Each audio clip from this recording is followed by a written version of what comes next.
Hello, and you're listening to You Still Going On About That with myself, Rob Israel, and Joseph K.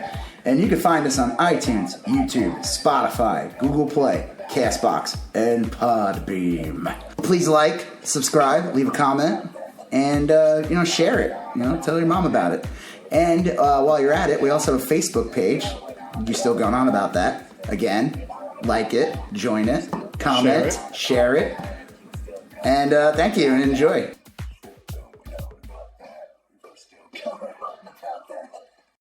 I'm Rob Israel. I'm Joseph K. And you still going on about that? All right, so you told me the other day that we're starting to blow up.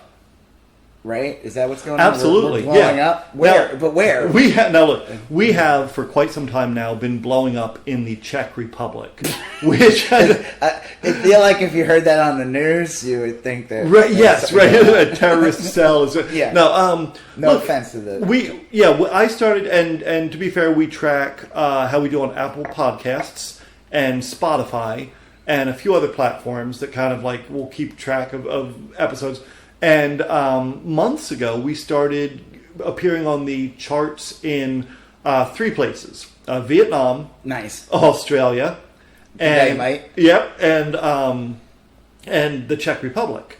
And we in Vietnam we peaked at like number 2. We were the second most. I didn't know. You didn't tell me that. Yeah. Well, only in the TV and film category. But that's still. it. Oh, right. Okay. What would be the biggest thing in Vietnam? I don't know. I don't know. Probably. Okay. Yeah, I don't know. But anyway, so we quickly fell off the charts in Vietnam, and in Australia we hung around for a little bit, but then I think once you go below like 400 or 500, they just kind of stop tracking you. But we hang in there in the Czech Republic, and every episode we put out instantly goes in the top 50. We routinely beat out Ellen and a couple other big names. And so, yeah. I guess we got something to dance about, Ellen. Right. So, and which has been my lifelong dream is to beat Ellen at something. Yes. But, okay, so we often do really well in the Czech Republic. And I don't know why. I mean, it could be like an expatriate community. It could be... Did you hire a weird troll farm? No, I just hope we're not like their equivalent of The Room. Right, yeah. We're Jerry Lewis. Yeah, exactly. But speaking of Jerry Lewis... Didn't you say that we cracked the top something in France? Oh yeah, it was the Snowpiercer episode. Okay, we hit the top. I want to say we were in the top 100 or so. Not bad. Not bad at all. And my theory is that the guy who directed Snowpiercer was at the Cannes Film Festival and won something. And I tweeted something to that effect, and I believe that set into motion a few things that may have... Maybe. Whatever. Who knows? So what about... we have some bigger news. Yes. We're number 751. 751, guys. Right. Now, remember, everybody has a podcast now. Yeah. Like, everybody. Like, everyone had one before we started doing this early this year, and now even more people have podcasts. In my household alone... one of my dogs has a dog cast, and I believe there's a podcat also. But podcat. But yeah, we hit 750. We hit 751 here in Murica. And we did that. Trump country, right? Well, yeah, look, we've done very few. 751 guys in America. I know that sounds like it's not a big deal, but to me, like. That's insane. It is. Like, I think every other person in the United States has a podcast now. It is. Well, there's a ton of them. And here's the cool thing is we're on an upward trajectory. 748 guys. Let's do it. Within reach. Get us in the top 600. Well, I think because I think if you come out with a splash and you do a shocking episode, you may pop up, but then. Traditionally, more new podcasts. What was their shocking episode? What was our shock? Well, our Tim Conway one was pretty. The Tim Conway clip that we made into an episode. Yeah, That's not shocking, but that was provocative. Did perhaps. did that actually pull like a decent number? That pulled average. Do you know? And I were like 80-year-olds at home like. So it's in Conway. Yeah. All those 80-year-olds like, getting out their typewriter to type a letter to the editor. Yeah, and their podcast shut up. Well, I actually looked at. It's funny the state in which we're most popular. Okay, yeah. What do you think the state? It's a weird one. North Dakota. No. Okay. No, it's not that weird. Nothing against North Dakota. Oh, certainly not. No. But like, but South Dakota. Well, it's big. Okay, it's big in a lot of places that would make sense. Like, I know a ton of people in Florida. We do well in Florida. A lot of people in New York and California. Yeah. We do well in tons of people. Yeah, we do well in New York and California. The number one state is Illinois. Okay. Yeah, and sure. I don't know anyone in Illinois. Hey, you know what? Isn't Illinois one of the states that Trump won? Is Did it? He win? No, he won Michigan. He won Michigan. I always kind of merge Illinois and Michigan together. Right. No offense to you guys. What? It's the water. Yeah, aren't they separated by the lake or something? Yeah. Okay, so they're like one state, yeah. And our number one, and this is globally, I don't know, I couldn't say if it's in the U.S. or in the Czech Republic, but our number one most downloaded episode of all time is followed quickly by our number two. There's a very little room between them. What do you think our number one episode is? I mean, I don't even know. I would never think that we were in the Czech Republic. So yeah, no, right. At this point, it could be any of them. I don't want to. Tell me. Okay, our number one episode is Fight Club. I could see that. I could too. Yeah, that was a good episode. You guys go listen to the Fight Club episode. It's a great episode. Not to get all humble bragging here, but it's funny and it's serious. Yeah, it's like one of the few we did, and that's when we started getting maybe a little more not political, but culturally. Well, Fight Club was it's an easy one to go there. It's there. It's I mean, if you're watching the movie, you cannot watch the movie and not see. I mean, it's not a fantasy film. It's not a reach, basically. It's not like you're watching The Mask with Jim Carrey and you start talking about political allegories. Yeah, of The Mask. That's a reach. I mean, you're sure we can find it. Right. But Fight Club, it's there. It's there. I mean, you can either... Same... All right, what was number two? Matrix? No. They Live? No. Oh. I would have guessed They Live. Okay, that was a good one. It's Love, Death, and Robots. Well... I could see that being that was it around the time that because we did it pretty quickly once the show came out. That's one of the few where we hit it right when it was getting some traction. It was a new thing on Netflix, and we did it pretty quickly. Yeah. And then it got big as we were doing it, and it was really big overseas. I do remember that's one of the episodes that did really well. 40 people listened to it in the Czech Republic. Well, that's a good point. I don't know. Look, I don't know how many. I don't know how many people live in the Czech Republic, but I also don't know how many listen to podcasts and speak English. I mean, we're probably talking about a maybe we're a weird thing in the Czech Republic where we're they put us on to calm crying babies down. Oh, maybe or dogs to shut up dogs. There's something, there's something that my voice or your voice right. Calms and that the combination of our two voices that just shuts up kids in the Czech Republic, and that's fine. I'm fine with that. Hey. I mean, if we're gonna be the pacifier or whatever gets your kid to sleep. Well, there's a couple. Look, 'cause I've been thinking about sponsorships, and when we first started doing this, I was like, well, we're gonna probably try to get a pencil company or a marker company that you use, right? Or Moleskine is a great. Right, I would be down to get Micron. Absolutely right. Yep. But now I'm thinking Czech beers are pretty awesome. Oh yeah, those are pretty good. Yeah. I mean, they don't make a bad beer over there. Yeah. Czech's Mix is.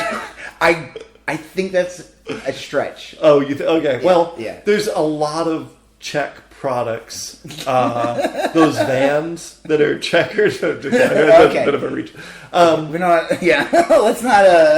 Offend their go to the Welsh. Huge Czech audience. Right. So, but it's cool. It's kind of fun. And so, but 751 in the United States. Yeah. Remember, there's 250 how many people live in the United States? Oh, 500 million or something like that? yeah, I don't think that many, but it's yeah. Okay, let's just say there's a 500 million people in the United States.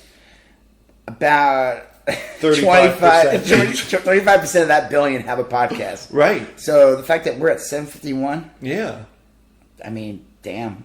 It is like there's and I haven't gone this deep into the weeds yet, but like I'll bet you there's some legitimate famous people out there that have podcasts that do more poorly than ours. That's my hope. Yeah, take that, Scott Baio. Snooki, looking at you. Yeah, I think Snooki's doing better than us. Probably, yeah. My wife listens to like. My goal is to topple Jeffrey Tambor's. Oh, I don't think he has a podcast. I was going to say he's been. I feel like every famous person has done or has had a podcast or is doing. We should get like a nemesis, like someone that's trending around 600 or something. Right, yeah, or 750. Right. And yeah, let's target them. Take them down. And we're going to become 749. Right. There can only be one. And then we're just going to become enemies with each number. And then at some point, we'll be number one. Yeah. And then the only enemy will be ourselves. Right. we'll split off into two podcasts and compete against each other. We're just talking to a wall. Yeah. Okay. What were you going to say about your wife? Oh, she listens to like former castmates of Big Brother. Have their look. I'm talking about like there was a girl when I sat in that room and I took a shower, right, and then drank a lot and sat there. Well, we share an iTunes account because she refuses to get one of her own. And so whatever she downloads on her phone, I get on my phone. Lucky. And yeah, right? And so I listened to the Big Brother podcast, and it was pretty good, I'll have to say. I mean, we're going to have to bring our A game. Okay, hold on. Because we got to get into the next subject. Yeah. What the fuck could possibly... Like, I've tried watching Big Brother. I really did. Years ago, I tried, and it was just the most... It was like... Every reality show that's already existed, like Survivor, Real World, and all that, but like incredibly boring. Yeah, well, look, Big Brother, I like have a bell curve interest in Big Brother. Like I'm not interested in it, and then I get interested in it mid-season, and then I wane. My wife, this is why we have CBS All Access. We pay like $11 a month to have the CBS channel. She streams it during the summer months when it's on for like 8 or 9 weeks. I don't even get to talk to her. She is immersed in... That's why she got into Twitter. So she could, like, talk about Big Brother with, I mean, that's a big community. It's a big, I kind of wish that there could be a spin-off of Big Brother. Yeah. Or do a parody of Big Brother where it's, like, a 1984 version of Big Brother. Okay. Like, because isn't that what 1984... Yeah, right. It was Big Brother. Yeah. Oh, I'm surprised no one's ever, like, kind of... Right. Put those two together. I mean, it's not an obscure book. I mean, I'm not saying that like all the kids are like... No, but it's routinely assigned in high school. Yeah. Like, even if you've never read it, you know enough to pass a quiz. You've read the quiz. Do you think the people that made the show Big Brother thought about that at all? I don't know. I think they... Or do you think the person who came up with the idea for Big Brother... Intern. Yeah, intern. Originally intended to have a element... that goes back to the book, to the original movie or whatever, the original book or like elements. I bet you, because why is it called Big Brother? It's got to be like some weird. I mean, they called it Big Brother because like Stanford Prison Experiment was already taken. Like because it's just a bunch of people in a house, right? Yeah, and they can't leave. They can't leave, and they're filmed constantly. Yeah. So what I'm saying though is, do you think the original version, the reason why it's called Big Brother, the people who made the show before it got whittled down to whatever crap it is now, intended to have more elements? Probably. I'll bet you it started out as like a worthy artistic endeavor. Well, I'm sure. I'm not expecting it to be. I mean, it was still a reality show to begin with. Yeah, it was a drama. Like it was supposed to be it was supposed to be a movie, and somehow it ended up becoming a really dumb reality show. Amazing Race has some like culture to it. But okay, so anyway, they don't talk about Big Brother per se. It's like the Big Brother girl, like the host. No, it's like a random. The podcast my wife listens to, it's like a random guest on the show that was like kicked off week 8, and she just has a podcast now. and she has a podcast. Well, with it's some like guy. that guy in Game of Thrones. Oh yeah. Hog Pie. Right. The guy, what's his name? Hot Pie. Hot Pie. Hot Not Pie. Hog Pie. Hog Pie. Yeah, that's the name. Right. Yeah. It's like his leftover chat roulette name. Hog Pie.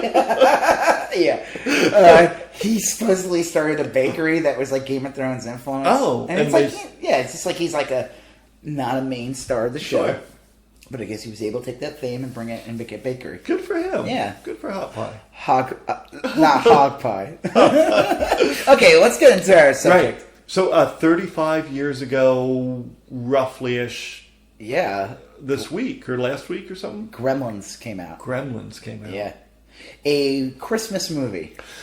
It's a great Christmas movie that came out in the summer. Yeah. Just like how Shazam Right. came out in the spring as a Christmas movie. Yeah. And we're going to talk about both Gremlins movies. But Yes. Did you notice the guy did you realize the guy who played Savannah's dad was what was his name in it was like what was the name of the billionaire in Gremlins 2? The Deagle. In Gremlins 2. The guy Clamp or something. Yeah, Clamp. I love that. It was supposed to be Trump. Right. Yes. The whole point, the character originally. I was like reading up about this sort of thing. What's the name of the actor? Oh, jeez. John Glover plays the character Daniel Clamp, Right. who was, in theory, was supposed to be kind of like a Trump / Ted Turner. Yeah. Okay. Yeah. Right. And he was supposed to be more of a bad guy.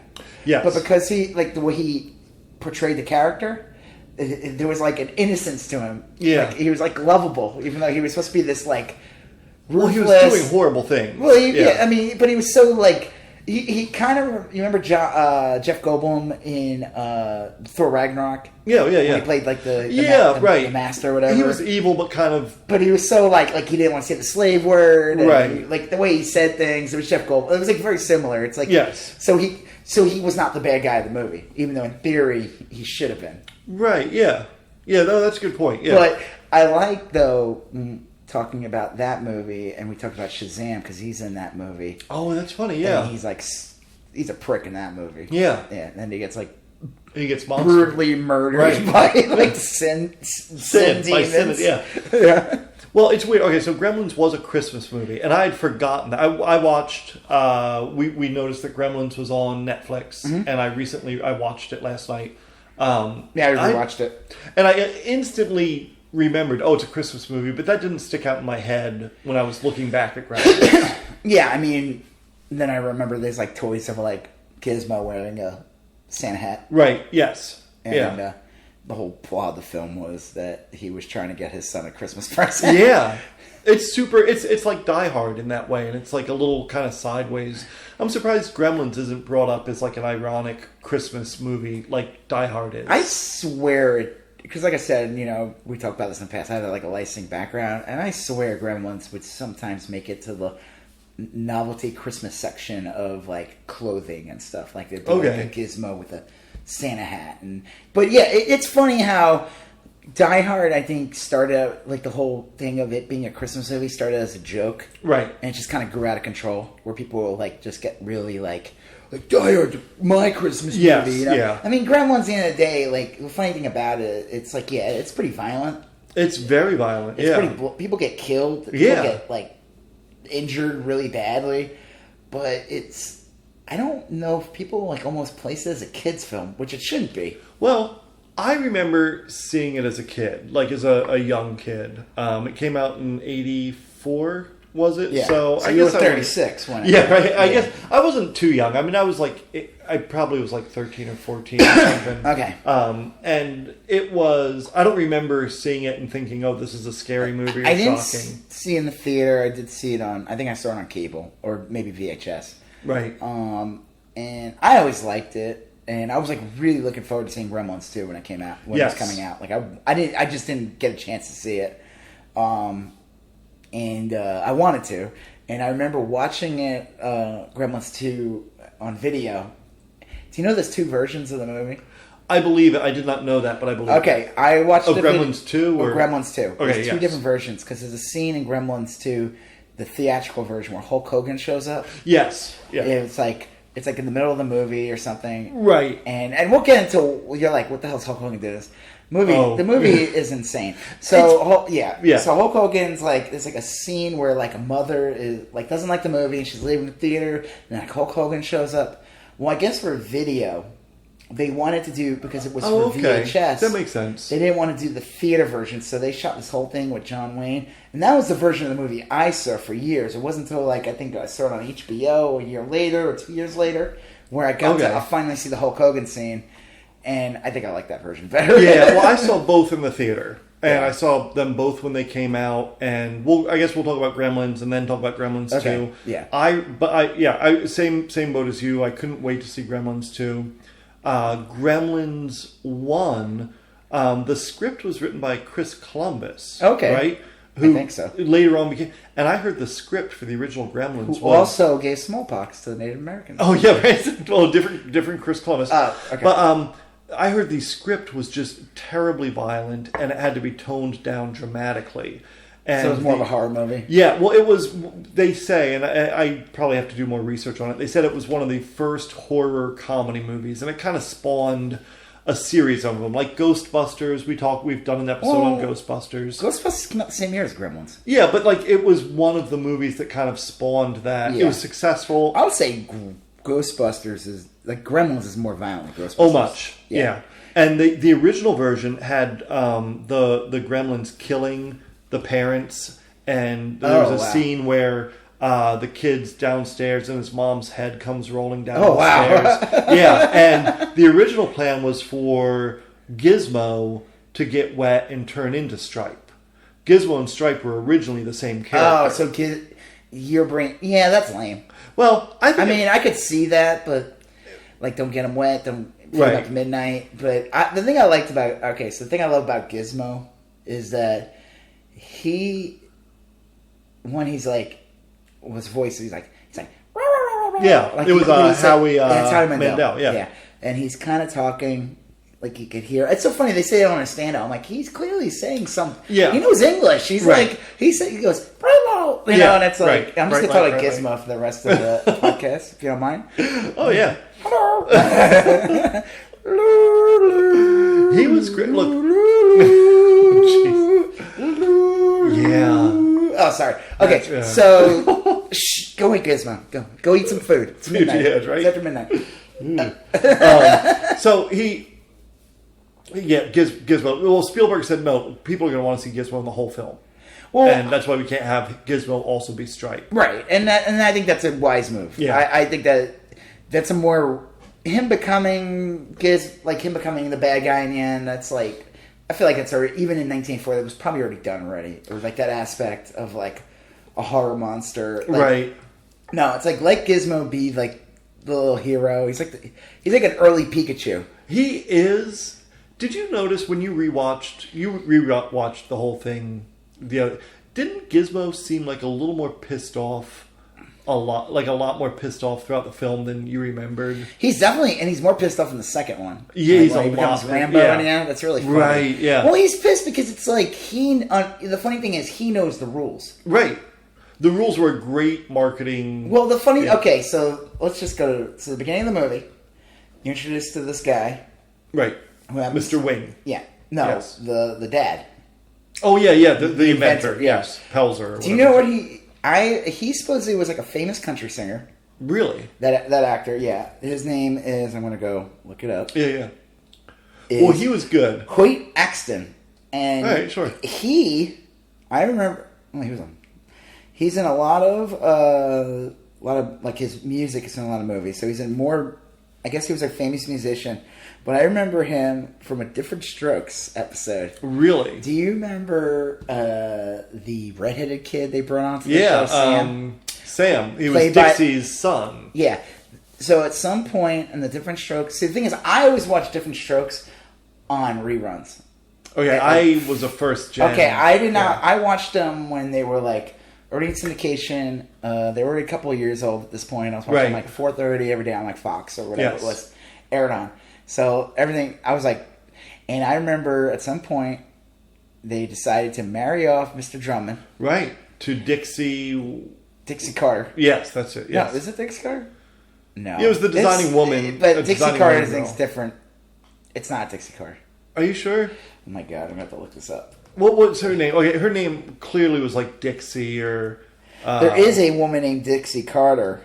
Yeah, she played on Designing Women. Was that her real name or her name on the show? I'm going to look it up. Dixie Carter. Okay. It was... Oh, yeah, you're right. I was thinking Delta Burke. Oh, it's Dixie okay. Carter. Yes. Yeah, her name's Dixie Carter. Right. Sorry, my bad. No, that's good. Maybe want to edit this. I don't know. Yeah. If you come at me with your different strokes trivia, you better bring your A okay. game. Well, her ex-husband shows up, and it's the dad, Sam's real dad. Oh, all right. Shows up in an episode or two. Right. It was probably just one episode. And he's the dad from Gremlins. So I always found that kind of funny. Because I saw Gremlins first, and then I saw that later. Right. And you're like, son of a bitch. And everyone hated Sam. Sam sucked. He was the cousin Oliver of Different Strokes. Yes. He was the kid in Terminator 2. Who was his friend, the shitty mullet kid. Yeah. Well, his name wasn't Robbie Wrist, was it? Are you thinking of the guy from The Toy? With Richard Pryor? I don't know. Like porn? Oh, did he? No, I'm not thinking of that. Now I gotta do this. Yeah, Cousin Oliver... Either Cousin Oliver or that little kid was named Robbie Wrist. Okay. R-I-S-T. So he was on a show also called Salute Your Shorts. Yes, yeah. And he played Budnick. Yeah, Salute Your Shorts was great. Was it? Well, for what it was. That's like saying, like we talked before. I mean, it's like saying a frozen pizza's great. I mean, frozen pizzas can be great, but they're like great within the realm of what they are. Danny Cooksey. Oh, okay, Danny Cooksey. His character's name was Bobby Budnick. So Budnick. But Danny Cooksey, and he was... Well, I guess he's done a lot of voice work. But yeah, he was Sam. And he had that metal band. We talked about that. Yes. Okay, yeah. We're not talking about Gremlins. No. Let's get back in Gremlins. Okay, so Sam's dad stars in Gremlins as the kid. Pelzer. Yeah, he's the inventor. So he goes to this, like, Chinatown, like, walk downstairs type store in Chinatown. I think an odd place to try to... He's trying to sell his inventions to stores. Yes. And doesn't he have a real John Candy in Planes, Trains, and Automobiles? Kind of. And that's many years before. But yeah, he's a more serious John Candy in that he is white and fat. Right, yes. or husky. Sure. Husky. Yes. Husky. Big and tall customer. Yes. Or another store. Ample. Casual Mail. There's an actual store that... I used to deal with when I worked in apparel. Right. One of the stores we dealt with. Did they do licensing? Did they do Yeah, we would sell like Superman shirts, and they would sell like I think XL was their small. Okay. Like, and I don't know what they went to. I think they went to like. I'm not kidding. I think they went to like circus tent size. And I'm not making fun of people. Right. I'm pretty sure that was a description. Right. CT. Yes. So, one of the funny things about Casual Mail, which is, I don't know how I got to this, but I'm going to go this real quick with. Right. I remember they were very concerned with their customer. Sure. It was like it was a big and tall, but also husky. We could, whenever they wanted like generic humor teas from us. Okay. I was told specifically we can't do anything like, I like bacon, or anything like food related. And I was like, really? I think that's a bunch of bullshit. I think they're being way too conscious. People... Well, what year was this? This was like 6 years ago, 8 years ago. No, but I feel like, you see people, they'd be like, I eat a whole chicken farm or something. Oh, chicken wings. I don't know. That's not really a funny shirt. But or is it? Yeah. Okay, so he goes to the John Candy-esque Pelzer, the inventor, goes in and he's talking to Mr. Wing. Yeah, he goes down to this, which is, like I said, for him to sell his inventions at a store that sells like very like old Asian antiques, right? And the man does not look like he buys new things. No, it's like curiosity. He's like 1,000 years old. And he's talking to him. He just says nothing to him. Yeah. And then, like, the grandson's there, I guess. He's a grandson. And who's obviously more Americanized than or whatever. Yeah, probably second generation. Or third. Yeah. He has his grandfather. Right, yeah. Okay. So, Or I guess would it be? It doesn't even matter. It doesn't matter. Okay, so it's just 8th generation. There's a lot of weird family things. Okay, so he hears something in the background, the dad, and he hears like, what does he hear? Like, does he hear the? Yes, I think he hears the singing, right? And it's covered with a. It's in a box or something. It's like a bird cage, isn't it? Yeah, I guess. I don't know. Yeah. And he's like, listen, I'll buy it from you. And the guy's like, no, Mogwai is not for sale. No, not for sale. Yeah. You can't have it. And he's like, I'll give you 100. He's like, no, I'll give you 200. He's like, no. Right. And then he like leaves, and then I guess the kid. Yeah. I love the kid. Like, is an asshole. Oh yeah, he yeah. sells it to him, but he's looking at it, he's like, listen, you know what? We ain't making money. Right. We got bills to pay.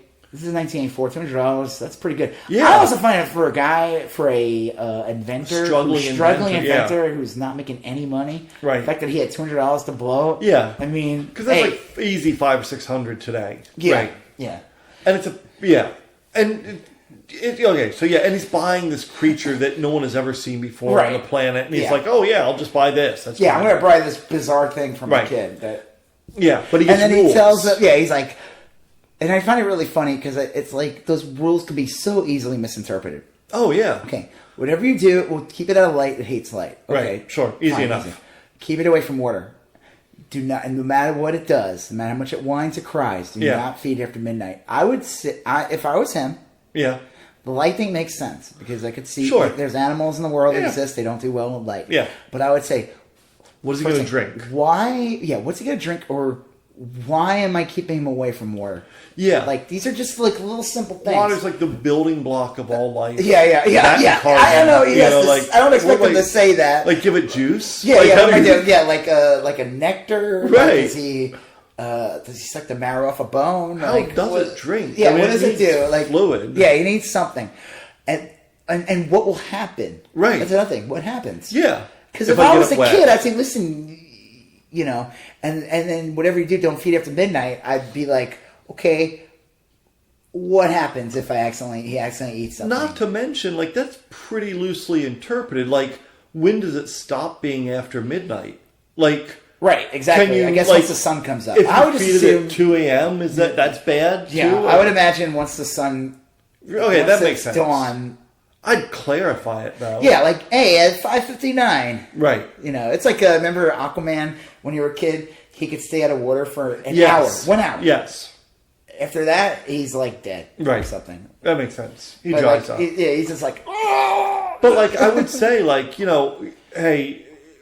I mean, if the food's in can I feed him at 11:30? Yeah, did he fully digest it at that point? What about daylight savings time? I mean, where does... I mean, again, no, I wouldn't even get into the semantics of that part. Sure. I would just say, what would happen? What are the consequences? And if the guy said, oh, well, he multiplies. Oh, that's kind of cool. Yeah. No, it's not good. Because the things that pop out of him are not good. Like, they're bad. They're like bad versions of them or something. How did he become a good one? Well, he's like the original. So he's Gizmo. It's like a bad photocopy, basically. It's like they're all like, regardless, and then to say, okay, well, that's kind of interesting.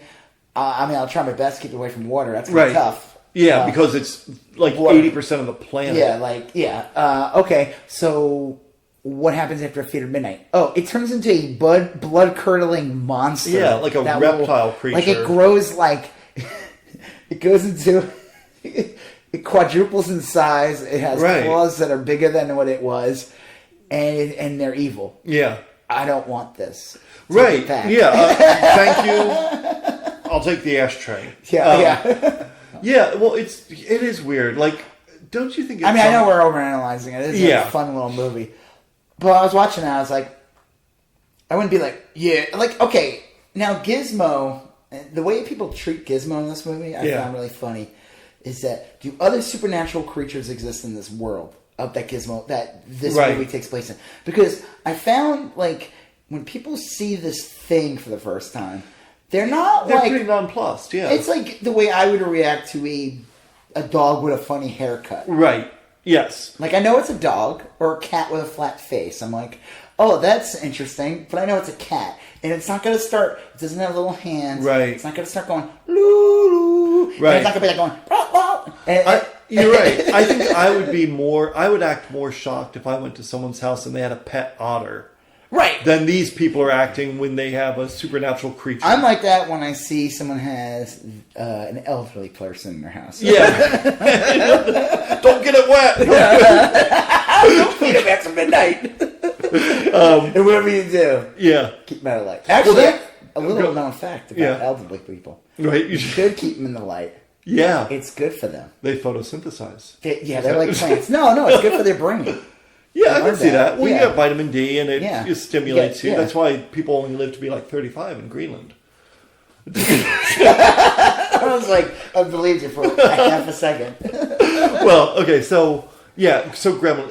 Okay, and let me rewind here. So you're right. The beauty of the thing is simplicity. It's like from a narrative structure, you are plopped down into small town USA, and there's the bumbling inventor and the mysterious curio shop, and then these 3 simple rules that are pretty easy to digest and remember. You're not having to like memorize like all the Fight Club rules like 20 minutes into the film or whatever. Right. And you're there, and you kind of you suspend your disbelief. You're like, okay, this is how this world works. But like I said, I just think everyone's reaction to seeing Gizmo for the first time. Yeah, it's weird. I would be like, what the fuck is that? Right. Like, yeah. Can I touch it? Yeah, they're like, and then Gizmo would be like, right. Like, and be like, get the fuck away from me, and I'd be like, come on, let me pick that up. What is that? It's like a weird Yoda, like fucking. It's like it's almost humanoid looking. It's like a. I don't know what the fuck it is. It's like what kind of animal would you say it was? Like it's a like lemur? a mammal. It's certainly a mammal. Well, it's a mammal. Yeah. Yeah. What's weird because the Gremlins are reptilian. Like they're but more if reptile. you look at them, they do share some features. Like the ears are very big. Right. And they're I don't know. They're both affected by light and water. Yeah. The water still affects the gremlins to multiply. Right. What happens when you feed a gremlin after midnight? Yeah. Do they turn back to Gizmo?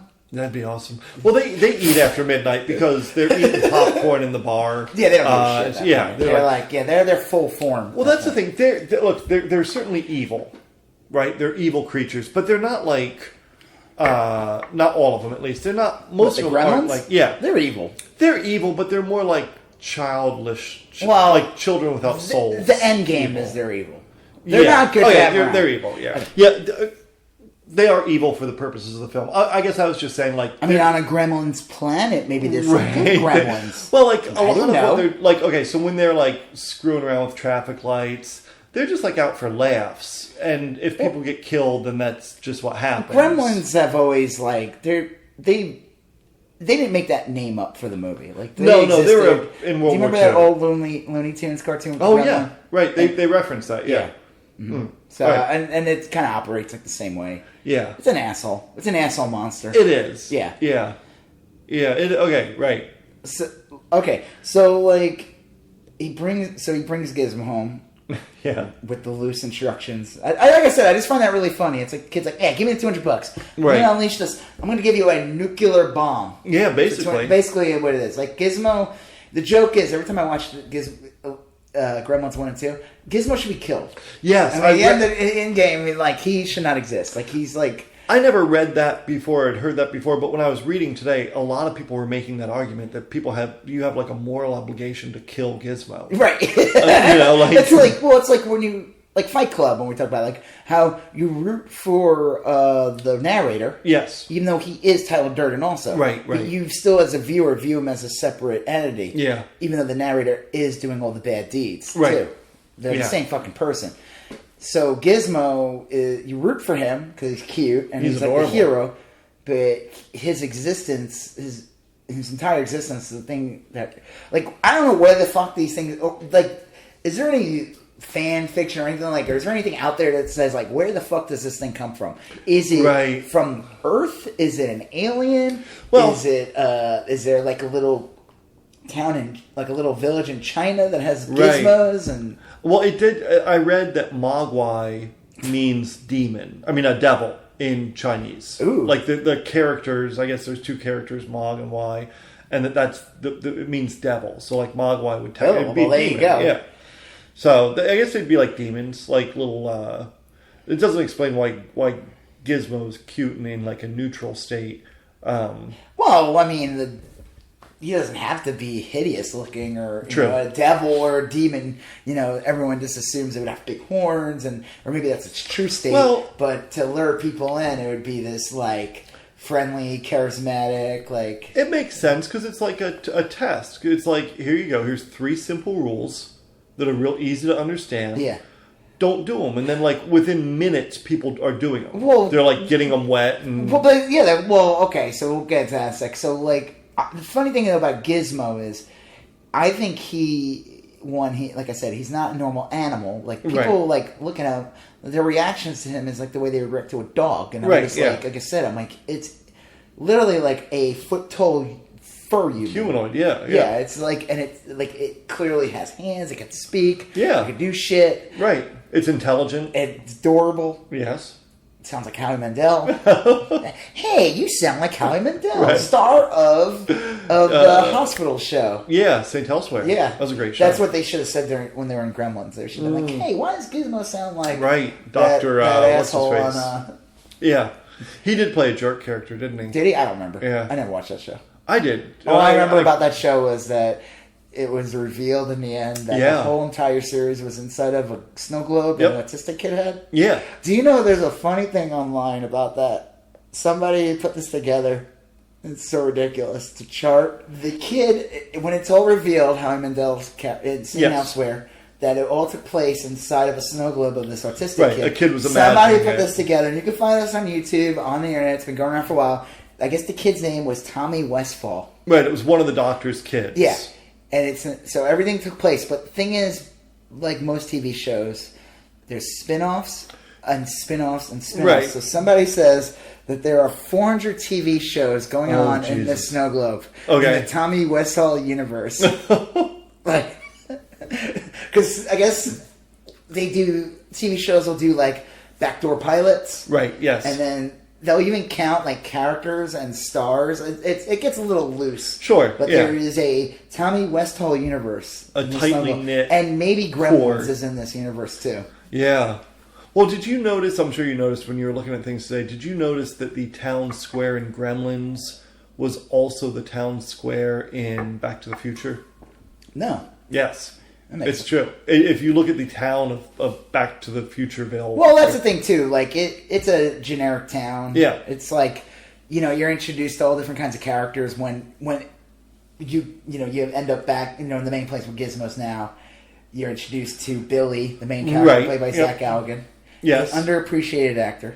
Yeah, he's not been in much, though. Not that I can see. Last thing I saw him in was some low-budget film with Corey Feldman like 20 years ago. Oh, that's too bad. Like some bad sex comedy with Corey Feldman. Jeez. Hey, you want to be in this? Hey, Zach Galligan. Right, that's probably how you get the role. Star in I need some Coke money. You want to star in a shitty low-budget film? Yeah. I could look up the movie, too. Yeah, I do remember watching it on cable. Yeah, I looked up his Wikipedia filmography, and he wasn't in anything. And I thought for sure he would have been one of those working actors that had... He's in Waxwork. That's an awesome movie. Did you ever see Waxwork? No, I don't think so. Oh, it's an amazing horror film. I know I haven't seen it. So Waxwork... I almost do a whole episode on this. Yeah. I love Waxwork. Waxwork was like... Do they kill people by putting them in a wax museum? Well, they go to a wax museum, and each scene in a Waxworks museum, like they end up in a portal. Oh. So if like there's a Wolfman, they end up in like the world of the Wolfman. Oh, that's cool. Vampire. And it's amazing. I love this movie. Yeah. And they did a Waxwork too. It's a little weirder. Sure. But I highly recommend it. I'll check that out. Waxworks. Awesome movie. I'm surprised you never saw it. Yeah, I love that sounds like the kind of movie I would really love. He's in some low budget stuff, but like, let me see if I can find that Corey Feldman film. Well, if he's probably getting residuals from Gremlins and Gremlins 2. I mean, the guy's got to eat, Yeah. But man, it doesn't matter. I wouldn't even know where to find it. Well, yeah, he's the main star. He's like. Gizmo. Yeah. Well, Gizmo's given to him. Yes, and he's the lead actor. And he is trying earnestly to follow the rules. Yeah, he's a good guy. Like, he's immediately established as a good guy. He lets Corey Feldman in the house. That is true of anyone. So when I was a kid, I loved Corey Feldman. Oh yeah. I loved loved him like, you know what I mean, like he was like one of my favorite kid actors when I was growing up. Yeah. He was like cool haircut. Yeah, cool, and he was funny. Yeah. Bad News Bears. He's in, he was on Lost Boys. He was in wasn't Goonies. this a TV show? He's in Nightmare. Not Nightmare. He's in Friday the 13th. I think part 4 or 5. The Dream Warriors. No, you're again Friday the 13th. Oh yeah, Nightmare on Elm Street. Yep. Yeah. Yeah. You right. All right. We're not editing that out. You're gonna look like a fool.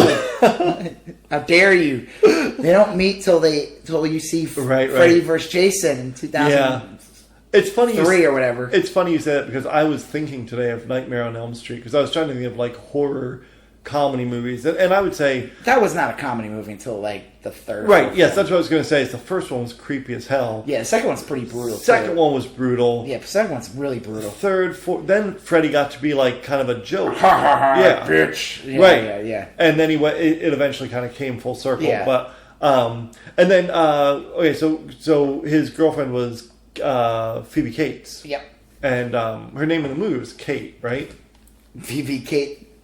Kate. Well, that was real controversial because originally they didn't want to cast her because she had done 2 pretty racy movies. She's in that famous scene in Fast Times at Ridgemont High.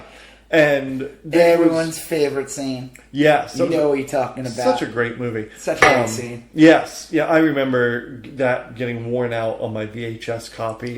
Yeah. I was like really... Ew. Okay. Well, Phoebe Cates, like, here's the thing. I'm going to New York next weekend, and Phoebe Cates has a shop in Manhattan. So you're a stalker? No, I tell her about the videotape. I want to swing by the shop. Rubbed out. No. Well, she was like, okay, she was in Fast Times at Ridgemont High, and she was in Gremlins. And then she was in Drop Dead Fred. And I don't think she did anything after that. No, she retired from acting. She married Kevin Kline. I swear she's in a couple of other things in between that. She was in one movie directed by Jennifer Jason Leigh. She did it as a favor. But largely she's dropped out. She runs a boutique in Manhattan. She was in a Lego Princess video game. Caribou in 1984. Okay. The Anniversary Party. That was the one by Jennifer Jason Leigh. I think she must have a small part. She's done some voice work. But yeah, she's after... I mean, her most high-profile work is when she does Drop Dead Fred. It's like she does Gremlins after... Drop Dead Fred was a hard movie. I remember watching that. They advertised that. Like, okay, so... Are you familiar with The Young Ones? Oh, that's why... My wife loves... Rick Mayall.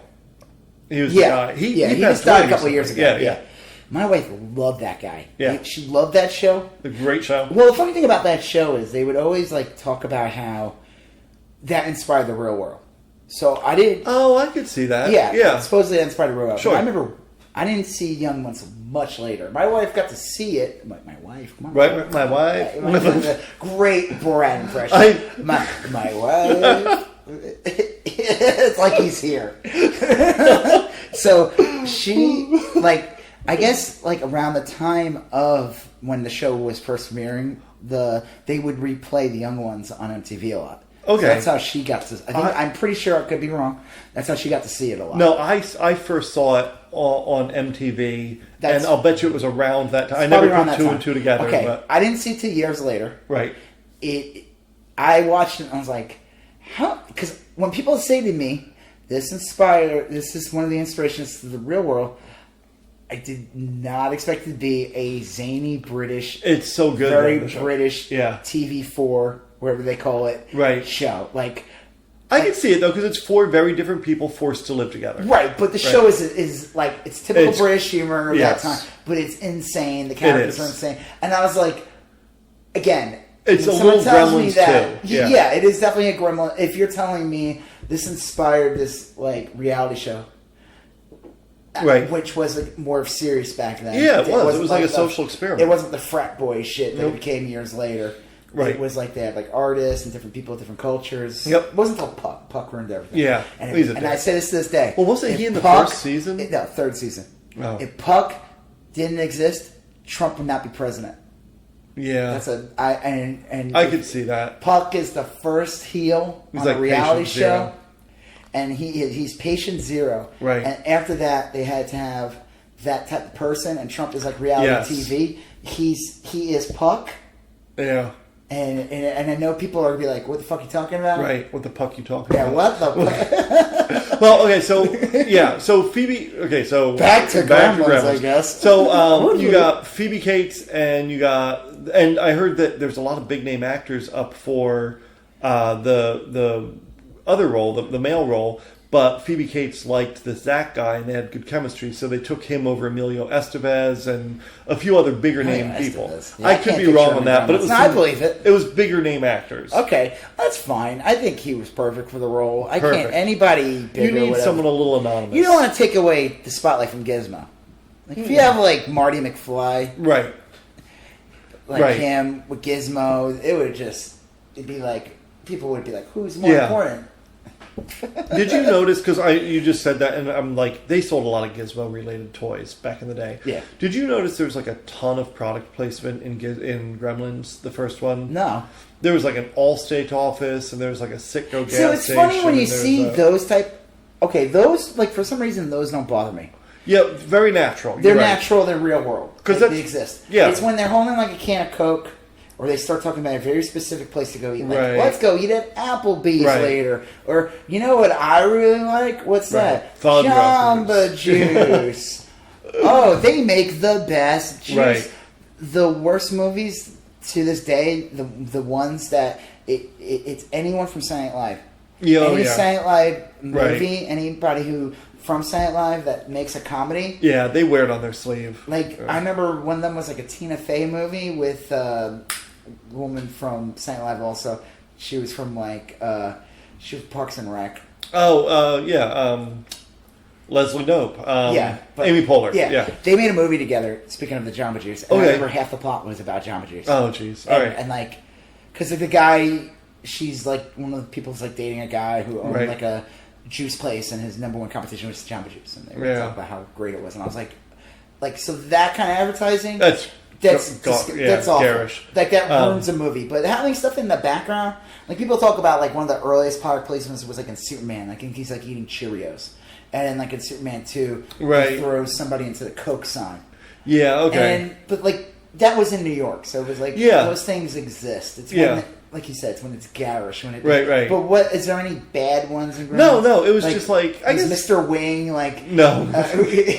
Was he eating like his full name was Mr. Wingstop. You probably didn't catch that. So many different flavors. I guess not that you're saying that. It didn't come across as it's garish. real world. I mean, it was. If characters go to a gas station, it's going to be a gas station. No, if it's fucking Mac-A-Me where they spend 20 minutes and have a dance party at McDonald's, that's garbage. But if they're just like, I don't know, even that, like, no, those drive me nuts. When it's stuff in the background, it's like things you can't avoid, like gas stations or whatever. Yeah, it's real world, I guess. Yeah. But when it's like very specific stops, like we need to go to Checkers. No, I didn't notice anything like that. We need to go to Jack in the Box. Yeah. Well, okay, so you have Phoebe Cates, and she is like girl next door, and she really, like, I hadn't thought of that because she went from like a pretty racy sex symbol to like a really wholesome apple pie. The funny thing about her, though, is I never saw her, like, I know she's in that scene. Yeah. But, like, even in that scene, she still looks like, to me, a normal person. I don't know. Maybe it was my age. But no, well, I was a little kid when these movies came out. Yeah. But I'm just saying, like, if you, like, when you see, like, Pamela Anderson. Right. Like, that is, like, she was in Playboy. Yes, clearly obvious. Sexualized. Right. Yeah. But to me, like, Phoebe Cates is, like, in this one movie, she's in this scene, but she still can be, like, wholesome. A normal like a regular person. She's pretty. Yeah. But she's not, like... it's weird sexualization. About, I know it sounds weird. I just think, like, I don't think it should have been that hard for her to get out of that, like... Well, they said it was... No, I don't... As a young person, I don't have the ass-to-ass scene in Which My Father was a little weird. No, you're thinking of Requiem for a Dream. Oh, A completely different actress. Jennifer Connelly. What a relentlessly brutal movie that was. And I'm not going to go there. Fucking brutal movie. Just speaking of Gremlins, Requiem for a Dream is a brutal fucking movie. When Gizmo was in that cell and his arm got infected. Yeah, and they had to cut it off, and he's like, Rolo. Oh no. Okay, so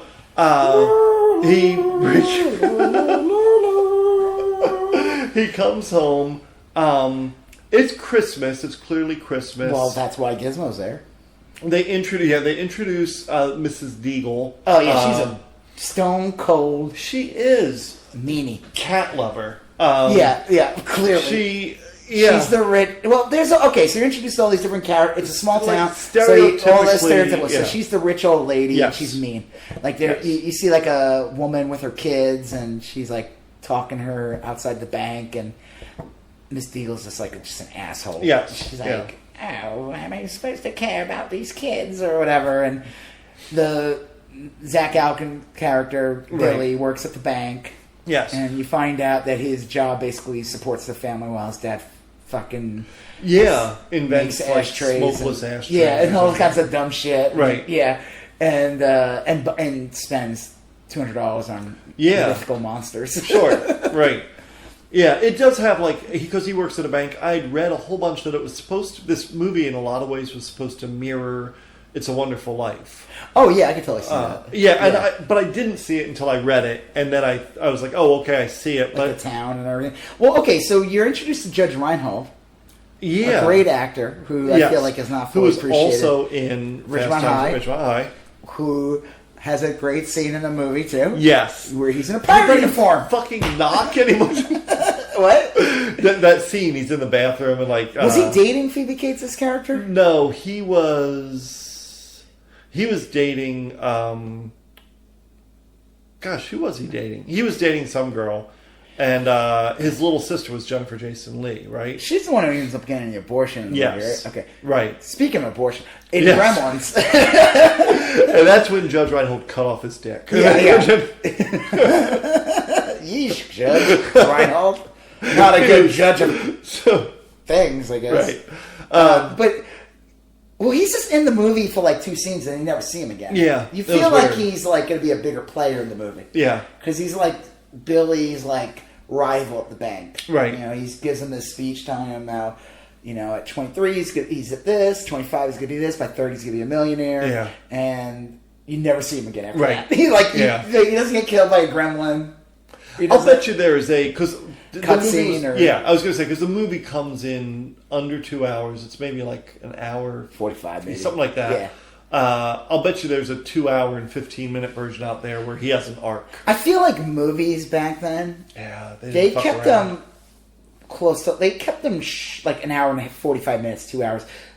Today, some of these big budget films, I know Infinity War and Endgame are different stories. They're 3 hours.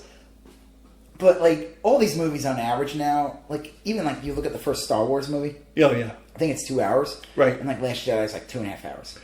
I always thought, and I'm probably completely wrong, but I always thought they made them intentionally an hour and a half, hour 40 minutes. Squeeze out as many people in the theaters. Well, so that when they put it on TV, they could toss in some commercials and have a 2 hour. Well, they always edit the shit out of this movie. Yeah, but right. You're not going to make a 2 hour version of Infinity War, right, with commercials. I mean, you could. It'd be horrible. I remember watching movies where they would brutally edit films, and you'd be they cut out entire scenes. But I'm just saying, the reason why they would keep the main reason they would keep a movie down an hour and a half, 2 hours, is so they could get more. That's showings. That's two. If you make a movie that's 3 hours or 2 hours, but guess what? You just lost 2 screenings a day. Yeah. Okay, so. It is. It's kind of there's a lot going on, and you quickly fall into a groove, but tension is building. Right, yeah, and you're introduced to other characters. There's this one guy who's an old standby in Joe Dante films, the director of Gremlins. Yeah, he just died not too long ago. Right. His name is. I'm gonna look him up. Shit, where are you? He's in I'm in the wrong film. Well, Joe Dante did a ton of stuff. he was in that the ill-fated Twilight Zone movie where Vic Morrow got his Dick head Miller. Oh, what? Dick Miller is like the guy who's like the neighbor. Oh, okay. And he shows up in Gremlins. You think he dies in Gremlins, and he shows up in Gremlins too. Right. He's one that fights the... Was he one of the Futtermans? Was there that house? Murray Futterman. Yeah. They got run over by a snowplow. He's actually. What's funny is he's in Terminator. He's the one who sells the Terminator the guns. Oh, okay, right. Yeah. He's the gun. Like he's the pawn shop guy. Yeah, which is funny because it came out the same year. Right. So he's in it, and like I said, you're introduced to like Corey Feldman. He is like a neighbor. He's younger than Billy, but I guess he deals with them. He's like a neighbor, and like he works for like his dad who sells Christmas trees, and he wears a Christmas tree. Yeah. And so when he's the one that Corey Feldman's the one that kind of fucks everything up because he tells him like keep him out of typical Feldman. Typical Feldman. Yeah. Corey Feldman. Right. Tricks Vince Neil into singing a song with him. That was the worst. And then he also is basically responsible for all the Gremlins coming back. A lot of people died because of him. Yeah. Right? In Gremlins. And probably in real life. Yeah. Please do not sue us. We're kidding. Right. No, I mean, not in real life. Okay. Right. Maybe in The Sims or Half-Life. Sure. I mean, I just meant their souls. Oh, not like... So, he comes over, and we were talking about this before. I wanted to bring this up in the podcast. Like, so when you introduce Corey Feldman's character, he's hanging out with Billy. Billy shows him Gizmo. Yes. And Corey Feldman shows some enthusiasm for saying, again, a thing that does not exist in the real world. A creature, a human... You see, his excitement level is not that high. He accidentally, I don't know if it's him or something happens where water accidentally gets on Gizmo. Yes. So you already broke rule number 2, whatever. You're like super new. And this is what you find out is little Gizmo starts freaking the fuck out. Yes. He's in like a shit ton of pain. Right. Smoking. Little balls start coming out of him. Yes. I heard they did that with balloons. That was the special effect they used. I'm sure. Yes. Right. I thought they just had a real thing. They had a real Gizmo, and I always thought it was real. But what the fuck do I know? Yeah. So so then all of a sudden now you have 8 Gizmos. Right. And Corey Feldman's character is just like, could give a shit. Yeah, doesn't he even says care. Go back to reading a 3D comic book. Yeah. He's like, yeah, that's cool, whatever. Right. And I'm just like, what?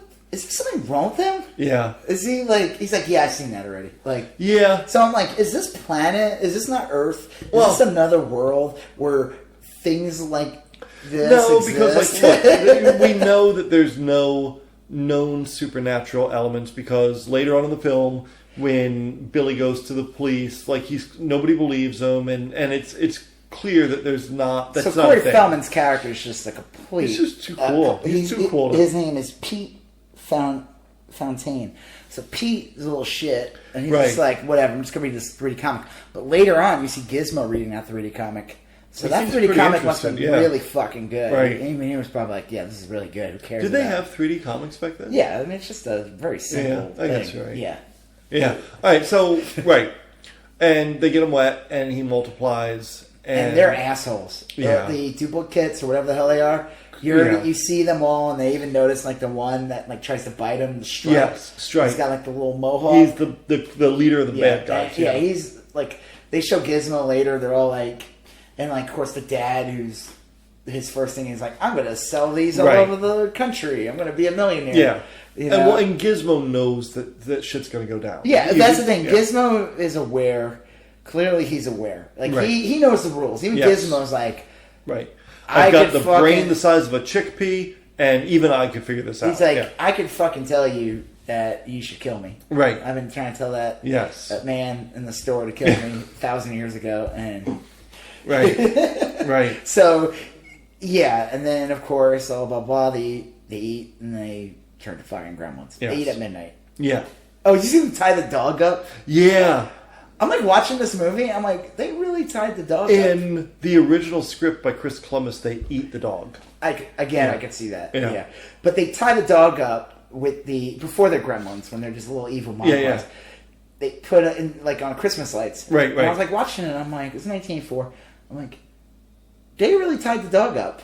Yeah, those rules, those ASPCA or something. not ESPN. What's that group? Oh, PETA. PETA. Yeah, I don't think they were that big yet because they would not be cool with a dog getting tied up because it was tied up. I'm like, that was not a prop. Right. Like, yeah, he really. It looked like a practical effect.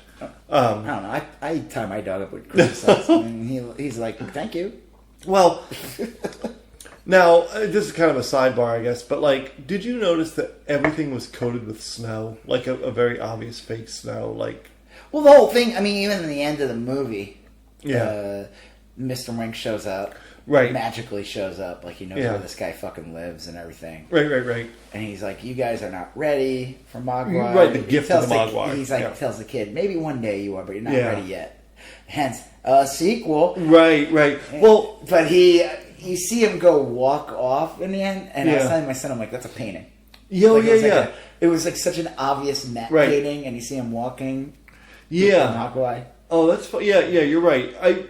When I watched it last night. By the end of it, I was kind of like wrapping up my evening or whatever, and I started to remember it. I didn't look too closely at it, but that does make sense. I mean, there's everything. A lot of things were matte paintings. Right. I got to see years ago. I got to go to Lucasfilm for something, and one of the cool things in the hallways of Lucasfilm or the Lucas Building in San Francisco, they have real matte paintings on the wall. Oh, they that's would cool. Use shower glass to paint. It was like something about the ripples of the shower glass that would help create. And there were things, matte paintings of things I always thought were real scenes. Yeah. Like there's a scene in Die Hard 2 that takes place in an airport with all the airplanes. That was a matte painting in the end. Oh, okay. I believe it, yeah. No, I know. It was crazy. Well, yeah. And they show you how they do it and everything. And the amount of artistry behind this is amazing. Yeah. Well, and that's another thing I noticed in the Gremlins movie last night that I watched, and the clips of Gremlins too. The puppetry that was all pretty good. I mean, 1984? Yeah, I mean, okay.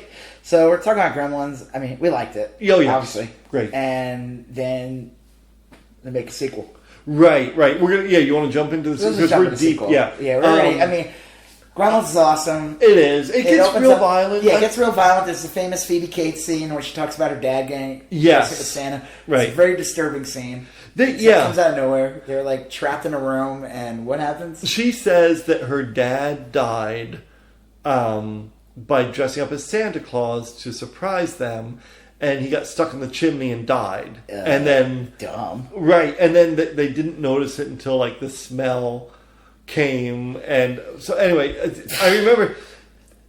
I remember watching that in the theater and busting out laughing. Right, and I read last night that they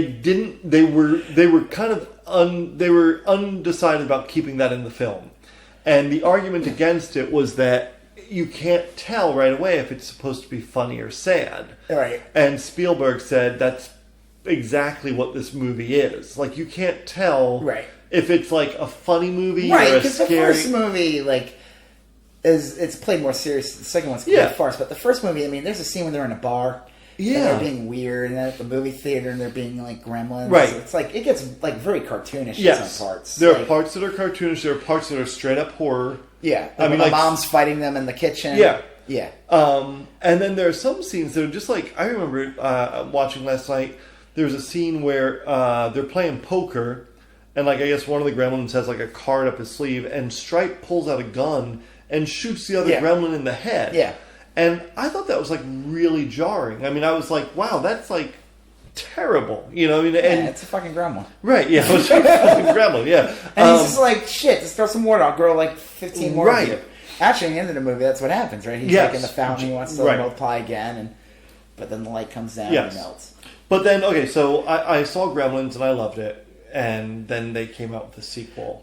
5 years later. Yes, it was significantly later. 6 years later. It came out in 1990. Was it 90? I thought it was 89. And I was going to say 89. It was 90. It came out a year after Batman. Okay, that would make sense because they definitely play homage to... the Batman symbol. Batman, right. Yes. Yeah.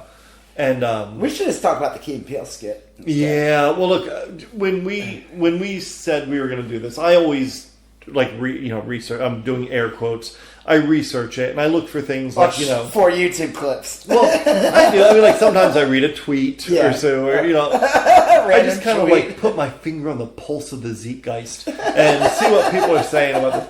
But I stumbled across Gremlins 2 community. Yeah, I stumbled across the old Jordan Peele skit. And I texted you it, and you had already seen it. Well, I saw it like when it first had like 4 years, whatever the show was on 4 years ago, 5 years ago. And what's the premise of the skit? Well, it's the beginning of the skit. It's supposed to be like 1988 or whatever, whatever year they started making the movie. And he's like, it's like a guy and he's sitting around. He's like, all right, we're going to start making the script for Gremlins 2. What's your ideas? And then you see so Jordan Peele is the one who made Us and all that. Yes. So he's playing that character. Right, the script doctor. Yeah. So then there's a guy in the background, and he's like, don't mind me. And he's very, the word would be flamboyant. Yes. He's basically playing the Meshach Taylor character, a designer women connection. You're right. Yeah. Dixie Carter. So this is a Gremlins connection here. Yes. So he's playing Meshach Taylor's character from the Mannequin movies. A very flamboyant character. Flamboyant's a nice word. Yes, Mom used to say somebody was flamboyant. Right. So was Elton John.